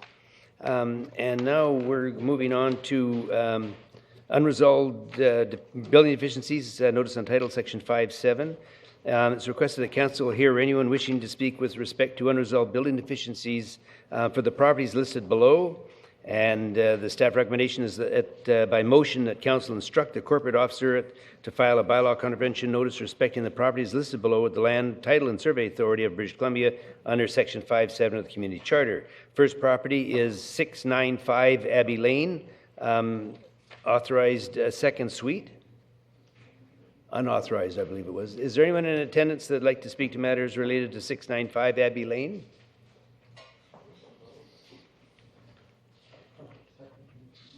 I think it's unauthorized. Is that a typo on there? That who's going to be on staff checking that? We're looking at item E. Yeah, it says authorized secondary. I think it's unauthorized is what we're trying for. Mr. Lindsay. The report speaking to the fact that this suite was identified as the issue? As it was constructed prior to 2005, the owners have the option to authorize the suite. It can't be legalized. So they're moving through that process of authorization. Part of council's policy is that a notice gets registered on title, and that's what we're recommending this evening. Okay, so the first property is 695 Abbey Lane, and I've already asked, there's nobody in attendance here. The second property is 2266 Arbit Road. Anyone in attendance for that property? And the third is 725 Chelsea Street. Anyone in attendance representing that property? Seeing none? Move staff's recommendation, Your Worship. And seconded. Discussion. All those in favor? Opposed? Motion carried. Thank you, Mr. Lindsay, for the clarification on that. Item F, Waterworks Supply Agreement, Consultant Recommendation Update. Purpose to provide council with an update regarding recommendations contained within KPMG's value for money review of the city's Waterworks Supply Agreement. And the staff recommendation is a motion that council receive for information the report pertaining to that. second. Discussion, Councillor Kipp. Thank you, Your Worship. I have a real concern with this. I have had a concern with the Corex purchases for a long, long time. If I can go to page 30, it talks about the purpose of it. It talks about the waterworks, value for added, and then the second part regarding freight charges. So if I can first talk to the freight charges, that'll be on page 31. And it talks about the March 17th Committee of the Whole, concerns raised about the projects. Staff investigated and found that particular transaction the supplier suggested the city would accept actual freight charges, which we weren't supposed to have in the contract, rather than normal markup. It would save the city approximately $5,000. So I have a question to staff. If the bills were $6,800 and then we paid for those rather than the normal markup, we would save $5,000. So obviously to me, if I add that up, am I correct at saying the $6,800 would have been, there would have been another $5,000 on top of that? So they would have marked this up $11,000? But instead, if we paid for the $6,800, they discount $5,000? That seems to me like a pretty quick change of numbers. Can staff explain that for me? Your Worship, my apologies that Mr. Clemens had to leave the meeting early tonight, but I'm going to try my best to answer this question. The standard cost plus markup that was quoted to us by Corex on the sum of all the invoices was $140,548, and the cost that they provided to us as an option with a separate freight was $127,863 plus $7,600 in freight, which included the taxes. That totaled $135,000, and that's where the $5,000 came in. Okay, it seems to me that that's different than the plans we had talked about. Okay, next, just above that, although the noted recommendations of KPMG noted a lack of paper trail on returned or exchanged items, effective April 1st, 2014, all returns exchanged are now fully documented and can be used to evaluate vendor performances. Can I ask, I mean, council and staff know I've been on this for a long, long time. Since 2010, in April, when we signed up to this, I've had a lot of concerns with it. I'm in possession of something here that disturbs me. It's from 2010. It's an email from Mr. Kenning. And he's really complaining about Corex's pricing. And I asked about it, and it starts with Councillor Kipp complaining again about pricing. And if you'll indulge me, I appreciate all the work on this and your opinion. That's to our purchasing agent. We probably should talk about this first, so I still think we need to give us their best price on everything we buy. In my view, we're a way bigger client than Cumberland, and we should get at least as good as pricing as them on everything. I don't really feel sorry for Corexers. They are the ones that are playing with pricing. Nor do I think we should have to lock into large quantities. They know they're going to sell us lots of stuff, assuming they stop underselling our pricing. I'm sure they want their special pricing deals to others to be secret. But the reality is this stuff gets out. I expect you think I'm being unreasonable. I recognize that I have a bone in my head about this. I guess what I'd like you to do is help them understand how the special deals for others plays for us if we are not offered the same pricing, which in turn can make it more difficult for us to have a long-term relationship with Corex. I just got this through freedom of information that it was recommended me to get. I'm concerned that we haven't kept paperwork when council's complaining and concerned. I'm concerned we haven't got the best prices, and I've been told in other emails that we're getting the best prices, and when I see this, it's of grave concern to me. And this is now, even in this KPMG report, when they interviewed me, they didn't want any of the information I had. They even brought up stuff about other suppliers having lost supplies. They went to Corex before they talked to me, the complainant. This report, and I sent in 13 pages to Mr. Gunn, and not one of them made it into the report. He could have cared less that I showed him invoices, and I've talked about these invoices to staff before, and they could care less that I have them. This is back in 2010, and we've done nothing to keep paperwork. And you see this report, even Mr. Gunn's first report said there's a problem from ordering to delivery. That's the biggest thing with a purchasing contract. I can't support anything to do with this KPMG reports and how they're done, and the lack of real, and when they call it an audit, when it's not an audit, when they don't want to look at pricing and inventories. As you know, the other people, we've worked on this for 3 or 4 years to show pricing. And this is so disappointing to me. And it says at the end, better yet, let's talk about this when you get a chance. Didn't even get to the papers. Didn't even get any more emails after this of what was done. And I've asked since that 3 or 4 times if we corrected our pricing and looked at our pricing. The original contract said staff would have less work to do by phoning one person. Even in here it talks about building up our inventory, which we've talked about getting rid of. It's so confusing, it's so manipulated, it's almost corrupt in my mind. Thank you for listening, and I can't support this, even for information. Okay, Councillor Beswick. Thank you, Your Worship. Well, we've been in business with Corex for several years, and as it's been expressed, we've had many concerns during that period of time. And from my point of view, legitimate. In the middle of page 31, and at 3 city staff action, coming out of the KPMG audit, that effective April 1st, 2014, staff have implemented a Waterworks vendor performance scorecard to be tracked on a monthly basis. And the scorecard will measure inventory turns based on inventory dollar values, returns of inventory, whether it be project leftovers returns or surpluses, obsolete inventory, percentage of Waterworks supplies purchases from Corex.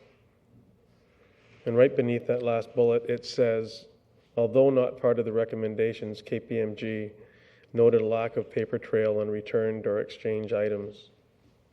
Therefore, effective April 1st, 2014, all returns exchanges are now fully documented and can be used to evaluate vendor performance as noted above. Shame on us. It took all of this time to figure out that there needed to be a performance evaluation on this extremely large and contentious contract that was decided upon to save us money and time and inventory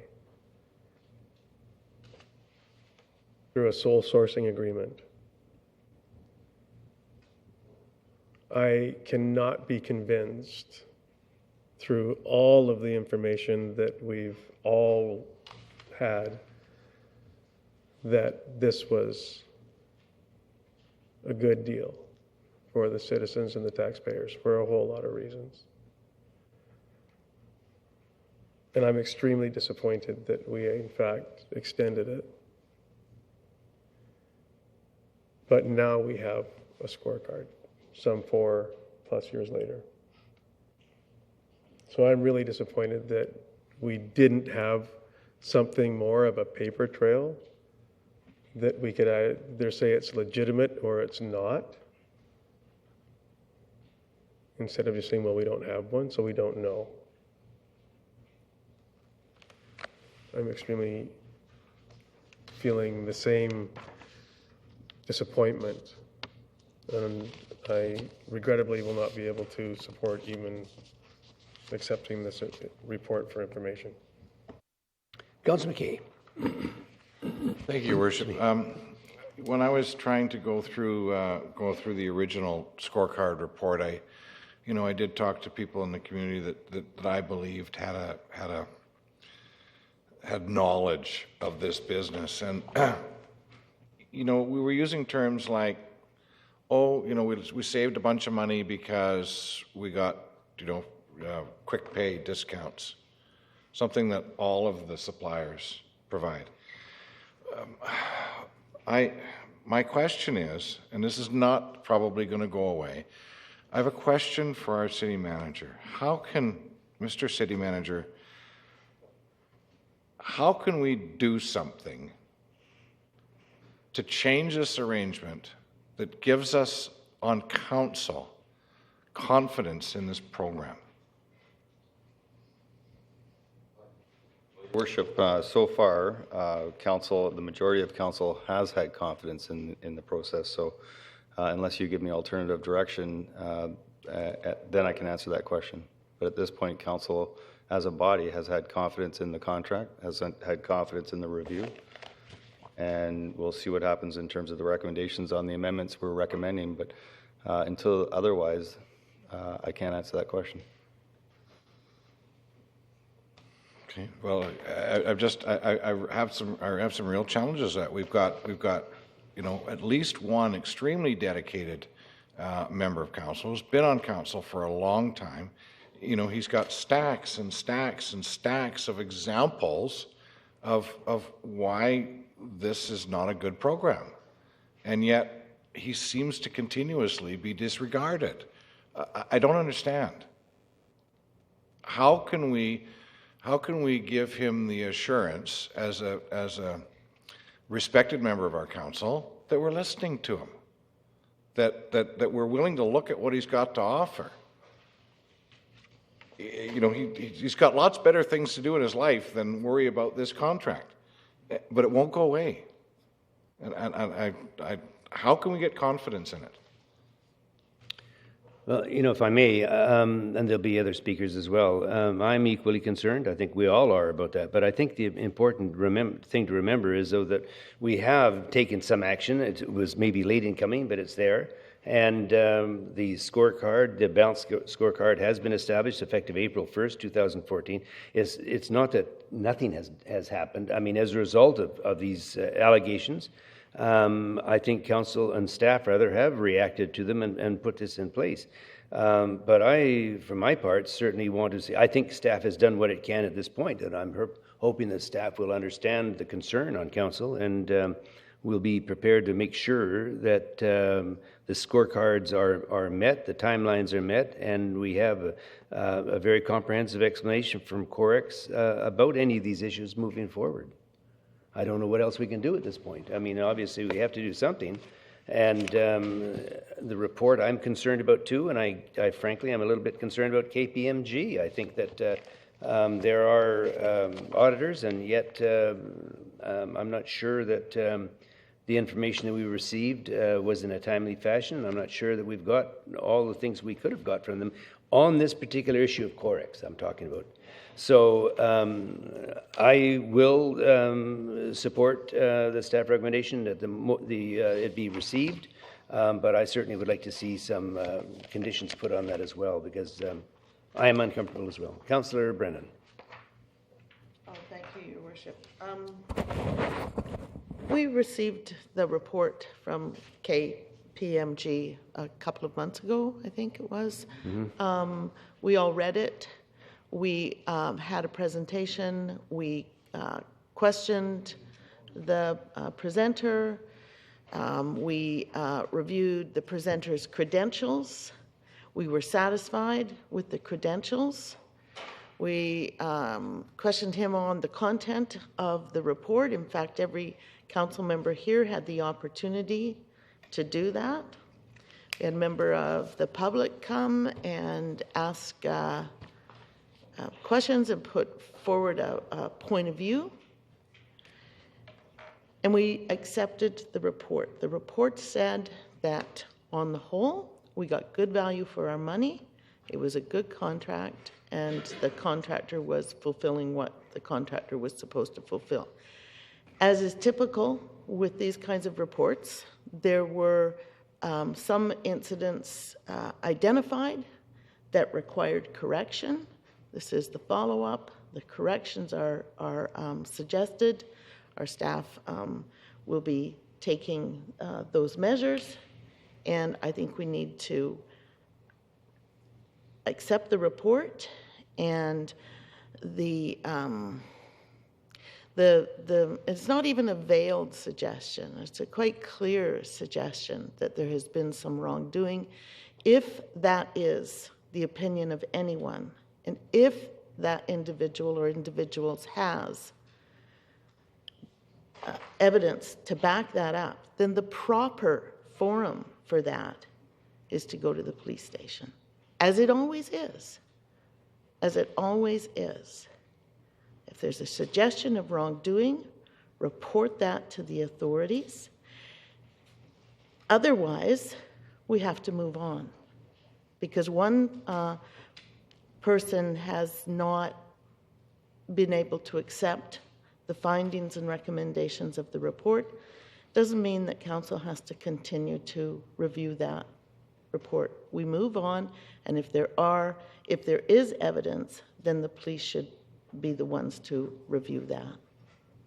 So I will make the motion that we accept the report, that we receive the report for information only.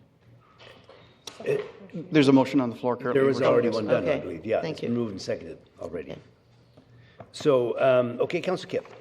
Well, when you say wrongdoing, my view is not always wrongdoing. I'm sure if I dug into it, I might be able to find that maybe there's a kickback or something like that, because this business is full of kickbacks. If you really understood it, you get to see the price they offer you, and then they get a discount when they buy it. If they sell more pipes, they get a bigger discount.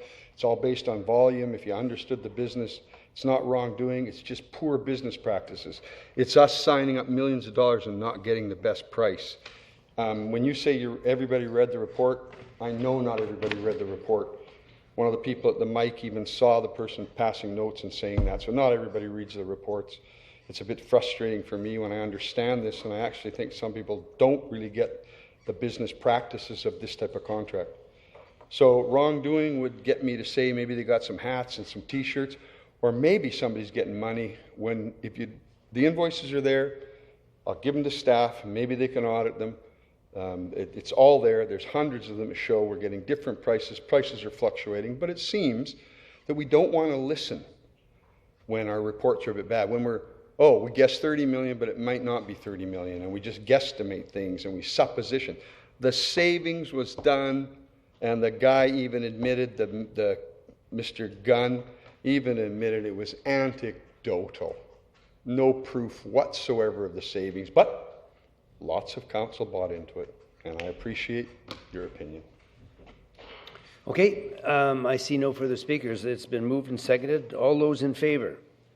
Opposed? We have Councillor Kipp, Councillor Bestwick, Councillor Anderson, and Councillor McKay opposed. Balanced council in favor. The motion passes. We move into item G, the 2014-2018 Financial Plan Amendment Bylaw. Purpose is to obtain council approval to amend the 2014-2018 financial plan to reflect changes that have occurred since the bylaw was adopted on 2014, May 12. I'd move that council receive for information the report pertaining to the financial plan amendment bylaw 2014 number 7197.01. Is there a second? Seconded? Discussion? I do have a question. That's why my... Okay, I thought you put it on so you could move it. No, I do have a question. So if I may, Mr. Chair, through you to staff, I just had a question. So now that we've amended this and have included the Lindley Valley purchase, if this doesn't pass, what happens? Does that mean that the Lindley Valley purchase would come out and we would go back to what was previously there? Or if you could just clarify that for me. Your Worship, if council does not approve or adopt a bylaw amendment to purchase Lindley Valley, then the purchase would be unlawful.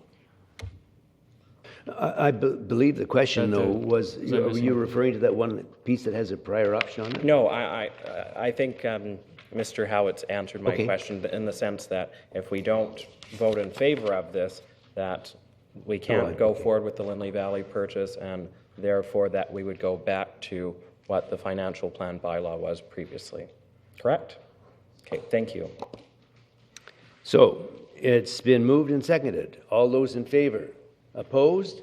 Councillor Kipp, Councillor Bestwick, Councillor McKay opposed. Balanced council in favor. The motion passes. And the bylaw, did you want to do that, Councillor Anderson? That the financial plan amendment bylaw 2014 number 7197.01 to amend Schedule A for the 2014 to 2018 financial plan to include current estimates for the purchase of parkland in the Lindley Valley pass first reading. Moved and seconded. And question once again, so if this doesn't pass, it's still on, it's the exact same thing as last time, that when you vote against this, you're voting against the purchase of the property. Is that correct? Yes, Your Worship, just to be really clear, if council does not amend this bylaw, you cannot lawfully purchase Lindley Valley. Okay, thank you. Okay, that is on the bylaw. You've moved the first reading, right? Sorry? No, I know, but we have a question. Councillor Bestwick.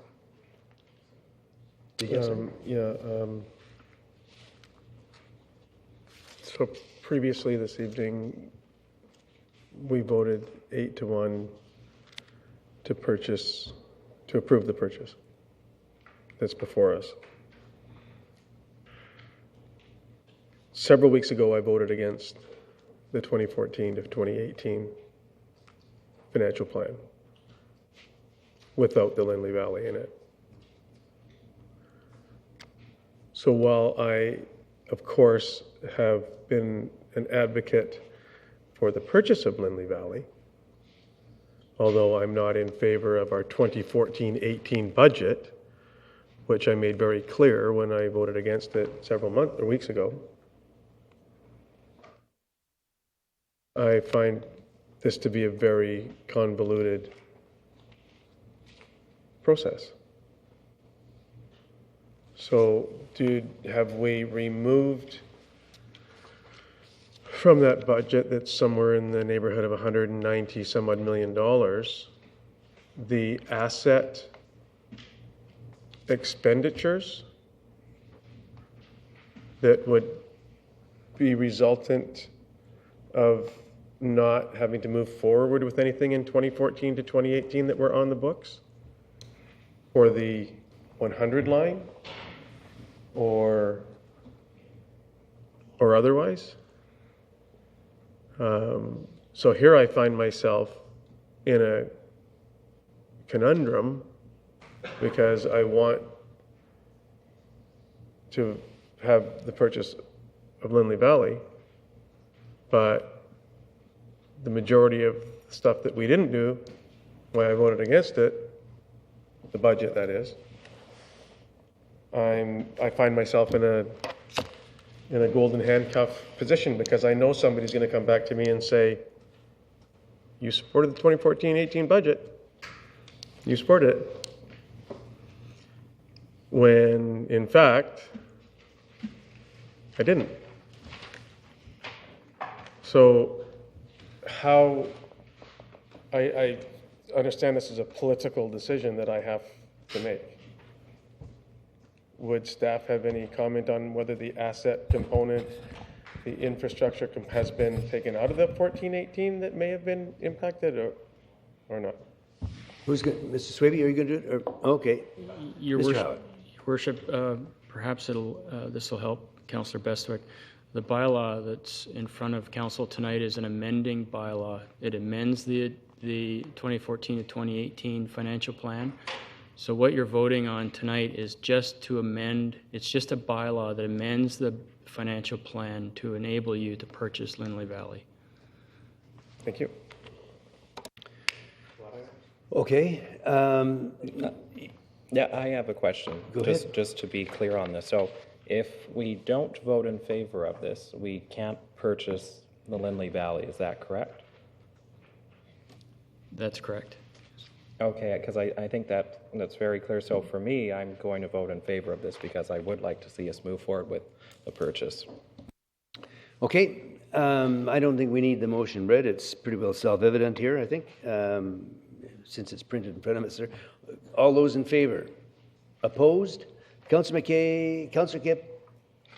You're not, sorry, Councillor McKay opposed, balance of council in favor? And I move Yep. that the financial plan amendment bylaw 2014 under 7197.01 pass second reading. Moved and seconded. Discussion. All those in favor? Opposed? Councillor McKay and Councillor Kip oppose this one? Okay. That financial plan amendment bylaw 2014 number 7197.01 pass third reading. Seconded. Okay. Discussion none. All those in favor? Opposed? We have Councillor Beswick, Councillor Kipp opposed. Sorry, Councillor McKay, Councillor Kipp opposed, balanced councillor in favor. The motion passes. So now we're going to move on to travel assistance grant, and that's the Harbour City Football Club, to be introduced by Parks, Recreation and Culture Commission Chair, Councillor Johnson. And then maybe Councillor Patchy, if you'd like to take the chair here, Councillor Johnson will step into that, and I will... Be quick, I don't know how to operate. I'd like to move Commission's recommendation that Council approve the application for a travel assistance grant to the Harbour City Football Club in the amount of $650 for 13 athletes to attend the Provincial A Cup Girls Under 18 being held in Burnaby, BC. Second. Moved and seconded. All in favour? Opposed? Nobody opposed. Motion carries. And I'd like to move the travel assistance grants that Commission recommend that Council approve 5 travel assistance grant applications as follows. The Nanaimo Ebb Tides Master Swim Club in the amount of $350 for 7 athletes to attend the Provincial Championships being held in Kelowna, BC.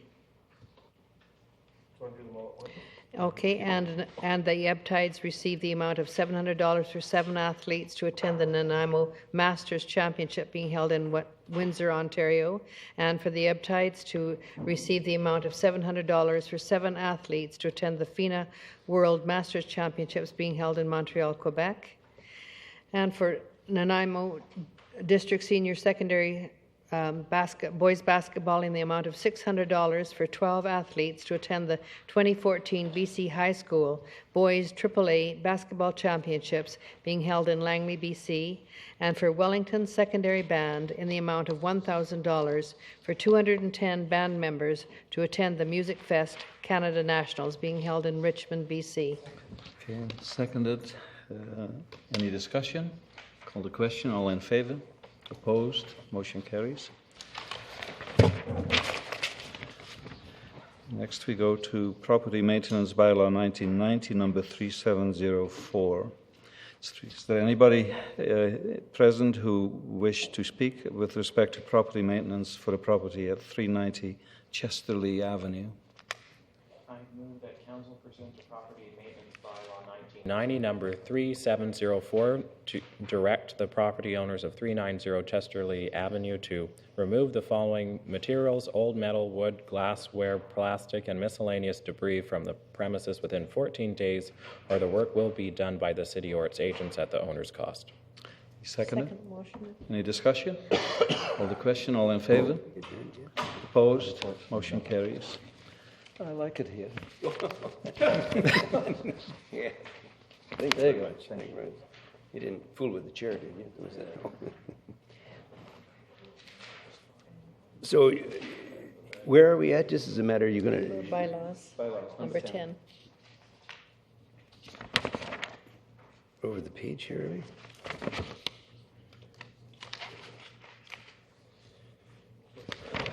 Okay. This is 10A. Okay, so the bylaw with no company report. The motion that zoning amendment bylaw 2014 number 4500.062 RA 334 to rezone 1795 Stewart Avenue from single dwelling residential R1 to single dwelling residential small lot R2 for a 3-lot subdivision be adopted. So moved, Your Worship. Seconded. All those in favor? Opposed? Motion carries. And motion that highway closure and dedication removal portion of Westwood Road adjacent to 178 and 182 Westwood Road, bylaw 2014, number 7136, pass third reading. Moved and seconded. All those in favor? Opposed? Motion carries. And finally, motion that highway closure and dedication removal portion of Armand's Place adjacent to 6200 Dumont Road, bylaw 2014, number 7190, pass third reading. So moved, Your Worship. Moved and seconded. All those in favor? Opposed? Motion carries. Correspondence not related to a report to council, and I think there will be a notice of motion coming on under item 13. And council appointments none, so we'll go into notice of motion. And Councillor Brennan. Correspondence be received? Yes, I'm sorry. Thank you for that. Good point. All those in favor? Opposed? Sorry, Councillor Brennan. I That's was all trying to right. rush in to get you to your motion here. Okay.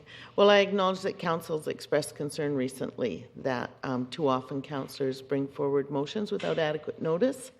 So I will make a notice of motion tonight arising out of Jim Sinclair's letter. And the motion is that the mayor write to the BC Premier and her caucus to request that her government confirm their commitment to the BC shipbuilding industry by ensuring that all BC ferries, ship construction, and BC government-owned vessels be performed in BC shipyards. That's just a notice of motion. Okay. Now we'll move into number 14, other business, and Councillor Brennan. Right. Well, a few weeks ago, the Friends of Morden Mine came to the RDN requesting a grant to assist with the cost of doing an engineering survey of the tipple at the Morden Mine site. They require between $20,000 and $30,000, and the RDN Regional Parks Committee agreed to grant them $1,500, and they came to City Council seeking the balance of the funds, and we made a motion that we would provide a grant of $7,500, less any money received from the Economic Development Corporation, and that the funding was contingent on the Regional District of Nanaimo, which, as we know, is not a problem, and the province of BC contributing funds. Since that time, and in fact even before that time, it was very clear that the province of BC has no interest in this Morden Mine site. They have no interest in the tipple. They have no interest in repairing or maintaining it. And the Mid-Island is quite convinced that this is a significant piece of our heritage and that it needs to be maintained and restored, simply for heritage reasons, but also for the reason that there is a strong belief that it is an economic development driver as well, that it will be a significant tourist draw. So, since that time and with that recognition, the Area A Parks Committee agreed to contribute $6,500 from their budget because the province wasn't stepping up to the plate. So I'm asking Council to reconsider the motion that we made prior with the request that it be conditional on funds from the province. And so my proposed amendment is to that motion that Council provide a grant of $7,500 from Council contingency, less any funds received from the Nanaimo Economic Development Corporation, to Friends of Morden Mine to assist in funding a detailed engineering study of the head frame and tipple. This funding is contingent on the RDN contributing funds to carry out this study. And as an aside, that RDN funding would be both RDN and the Area A Parks. Okay. I see no discussion on that. All those, I see discussion on that. Councillor Patchy. Just very quickly, what could we expect from the NEDC on that? Do we have any? Well, the delegation, when they came, indicated they were going to seek funds from NEDC. I do not believe they followed through on that, and perhaps even because of the way our motion was set forth, that any funds that they received from NEDC wouldn't actually sweeten their pot at all. It would simply be reduced from our funds. So I can't answer that question, but I do know that if the NEDC were to contribute funds, our contribution would be less. Thank you. Okay, Councillor McKay. Thank you, Your Worship. So these motions are intended so that there's an equal contribution from different sources. Is that the point? Actually, it wouldn't be equal. The RDN has granted up to $15,000 or $15,000, and Area A has contributed $6,500. So that's $21,500 from the RDN and $7,500 from us. So supplemental, Your Worship. So then, do we know of the RDN portion, how much of that would come from the City of Nanaimo?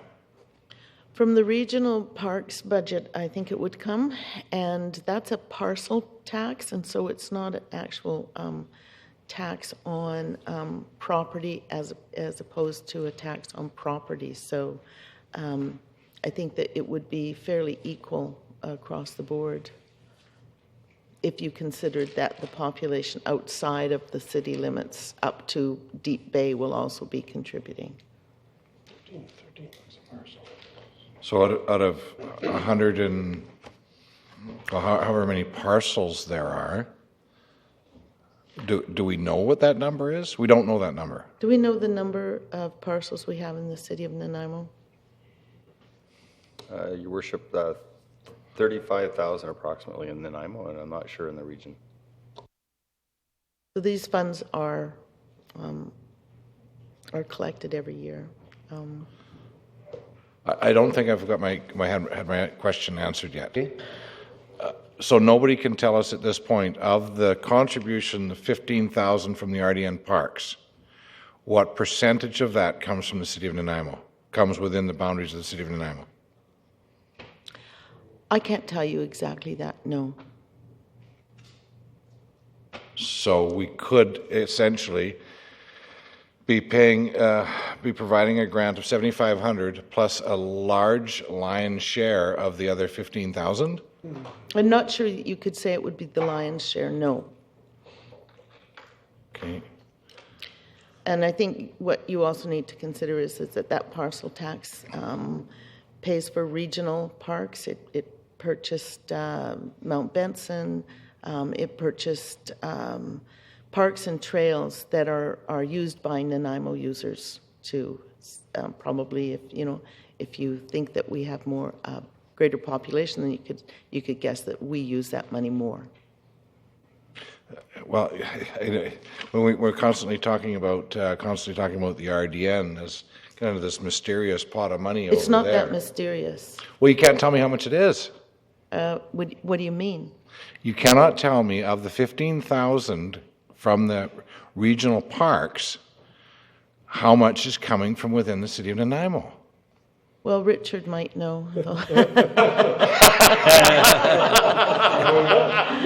Well, you almost made it, Richard. but quite frankly, I think the argument in front of us is, are we willing to contribute to keep this tipple and headframe in place for future generations? Are we willing to invest in the heritage that we have? I think that's the question that we need to be addressing. I don't know, maybe the staff is. But Your Worship, I think the issue of RD contribution was actually dealt with last time. The only amendment I see in this motion is that it's not contingent on the provincial contribution. So that's the only change. So there was an agreement last time we sat here and talked about this that we wanted to contribute. Now the question is only that the province's contribution has been replaced by the Area A parks. Well, I apologize for not asking this question last time. Councillor Johnston. Maybe you did.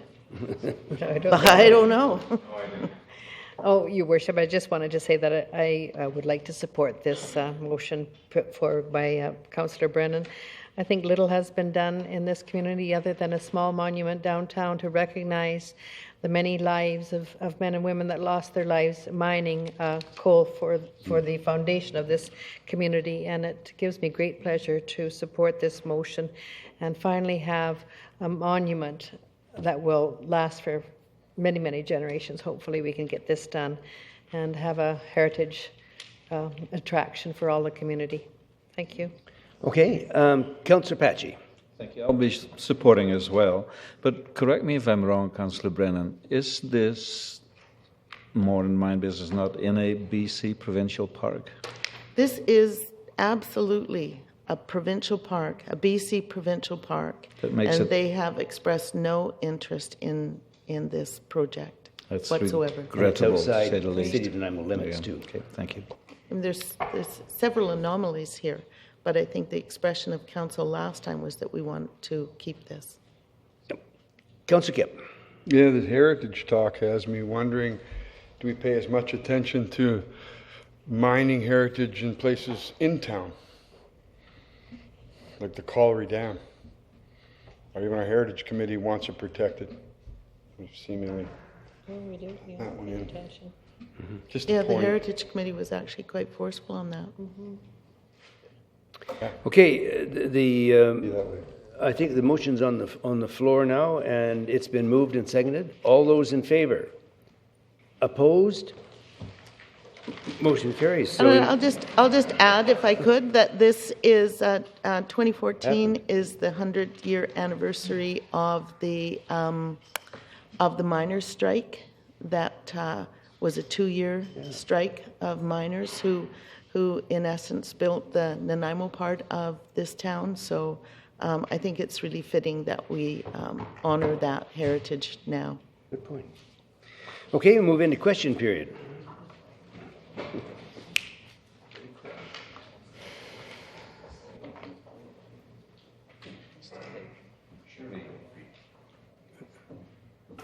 Hello, my name's Leon Cake. I live at 5936 Schooner Way in Nanaimo here for 57 years. I'm part owner of 4-Star Waterworks. As Councilman Brennan just said there earlier, that this is the person that has been working with Jim Kipp for 3.5 years on a situation that I just want to make sure that what has been started from the beginning of this was fairness.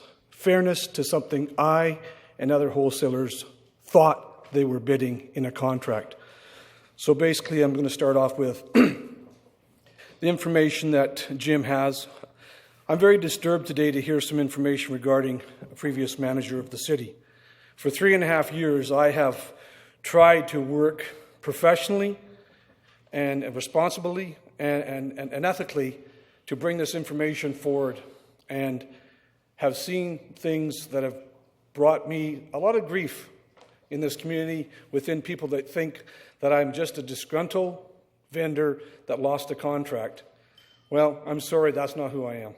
I'm a person who's a businessman who contributes to the community, who supports a lot of the charities as our business does. And so my concern is, listening tonight, some of the points.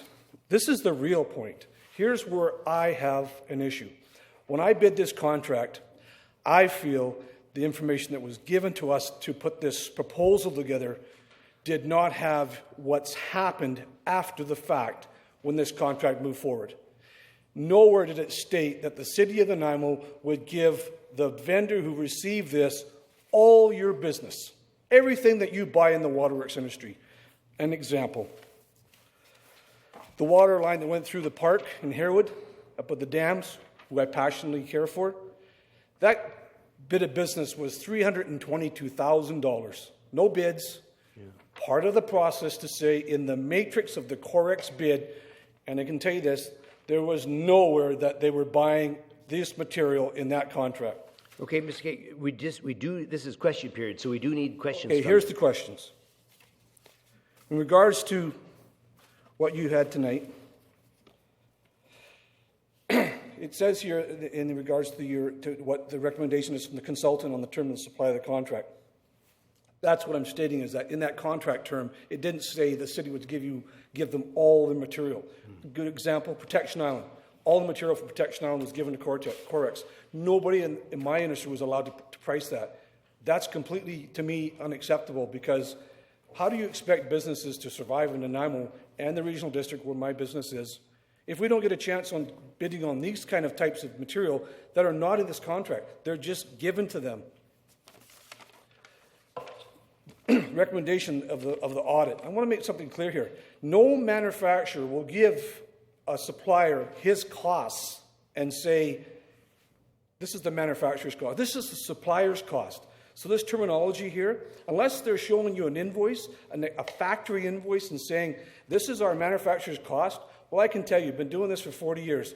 That manufacturer could be asked to increase that cost by 40%, stick it on your document, and I'll use that to show someone this is my cost. Okay, Mr. Cake, you have to ask questions of us, not make statements, with all respect. Okay, I know the okay. issue is concerning I appreciate you, and I it. respect So that. here's the question. Okay, because someone said here, how do we fix this? How do we change this?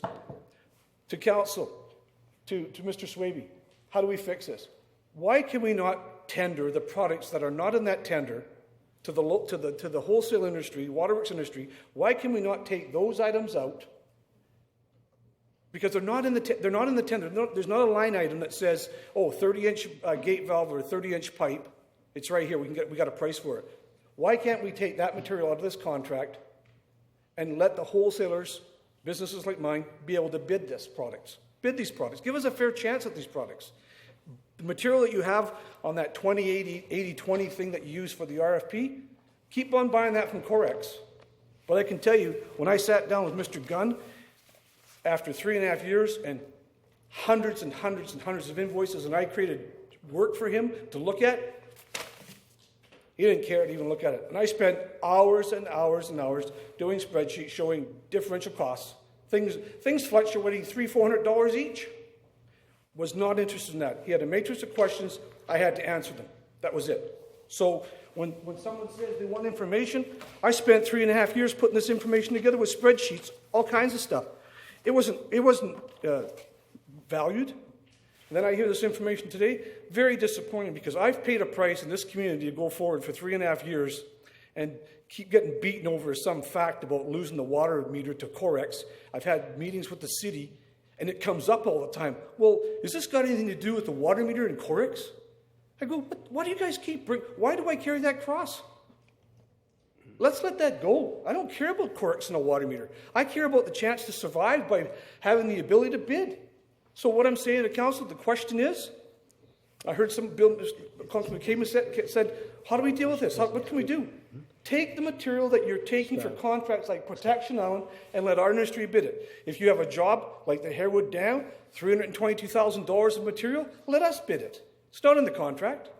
So take what's not in the contract and make it available for our industry to bid. And you know what? I'll shut up and never bother the city again.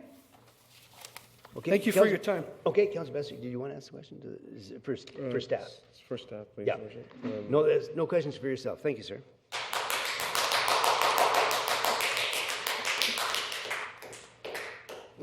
The question that I have is Just one sec, Mr. Taylor. There's a question for staff that Councilor Besser is going to ask.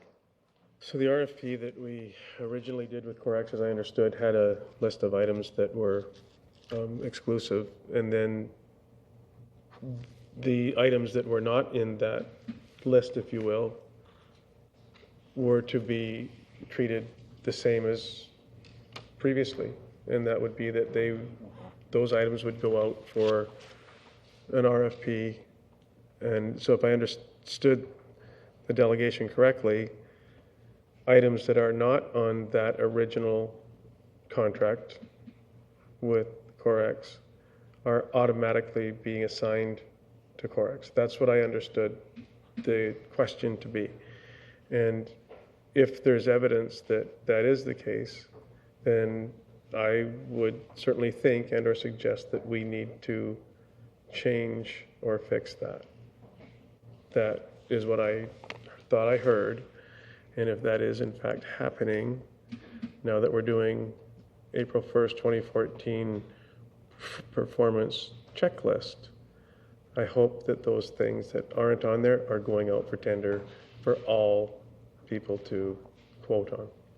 Thank you. Okay. Mr. Taylor.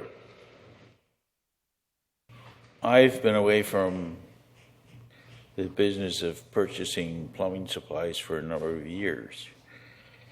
But in my past experience, quantity was a rule. So if you come up with a very large quantity of pipe, whoever you go to for a wholesale price can negotiate even a lower price himself, or keep that difference if you're tied up with him. So what I'm trying to say is it goes down the chain to the manufacturer, you might say, and the country or wherever he might find better purchasing power. But it's all in quantity. If it's one of this, one of that, and everything else, it was to try and negotiate a price, overall price, just off his regular wholesale price list. What I'd be interested to know is how much we're still buying from a local now that you've got a contract with this Duncan firm. Are we still spending lots of dollars locally that in a sense are not being shopped for? And the last question is, would there be any gain in taking a project like that gentleman spoke of, handing them the plans, like even some prominent builders in town I know do? What's the price? It's up to the wholesaler to figure out what's required and give a price and shop for it. Because sometimes you're getting the free list of materials, you might say, and a price depending on how they want to handle it in supplying everything on that job. And I know even a prominent contractor does that. I know in town even today.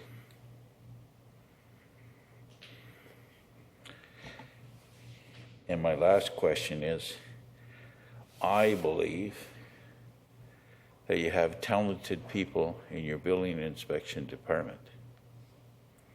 And I believe with guidance to council and putting money out into a cement structure that's destroying itself because of moisture and freezing weather, etc., what to do if you're putting big bucks towards preserving it. Because unless you cover it, in my opinion, or find some way of stopping the weather from getting to it, our money's going down the drain. You've got to stop the deterioration of that concrete.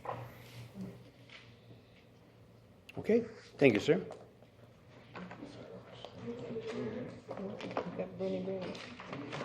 Welcome. Hi, Bruni, Stewart Avenue. Thank you for saving a little bit more of Lindley Valley. And my question to you on Bike to Work Week is, how many of you rode your bicycles here tonight? Well, I was going to check with Councillor Anderson first, give him the opportunity to... Well, I know the mayor rides his bike about 5 times a week, so... Did you ride your bike here today?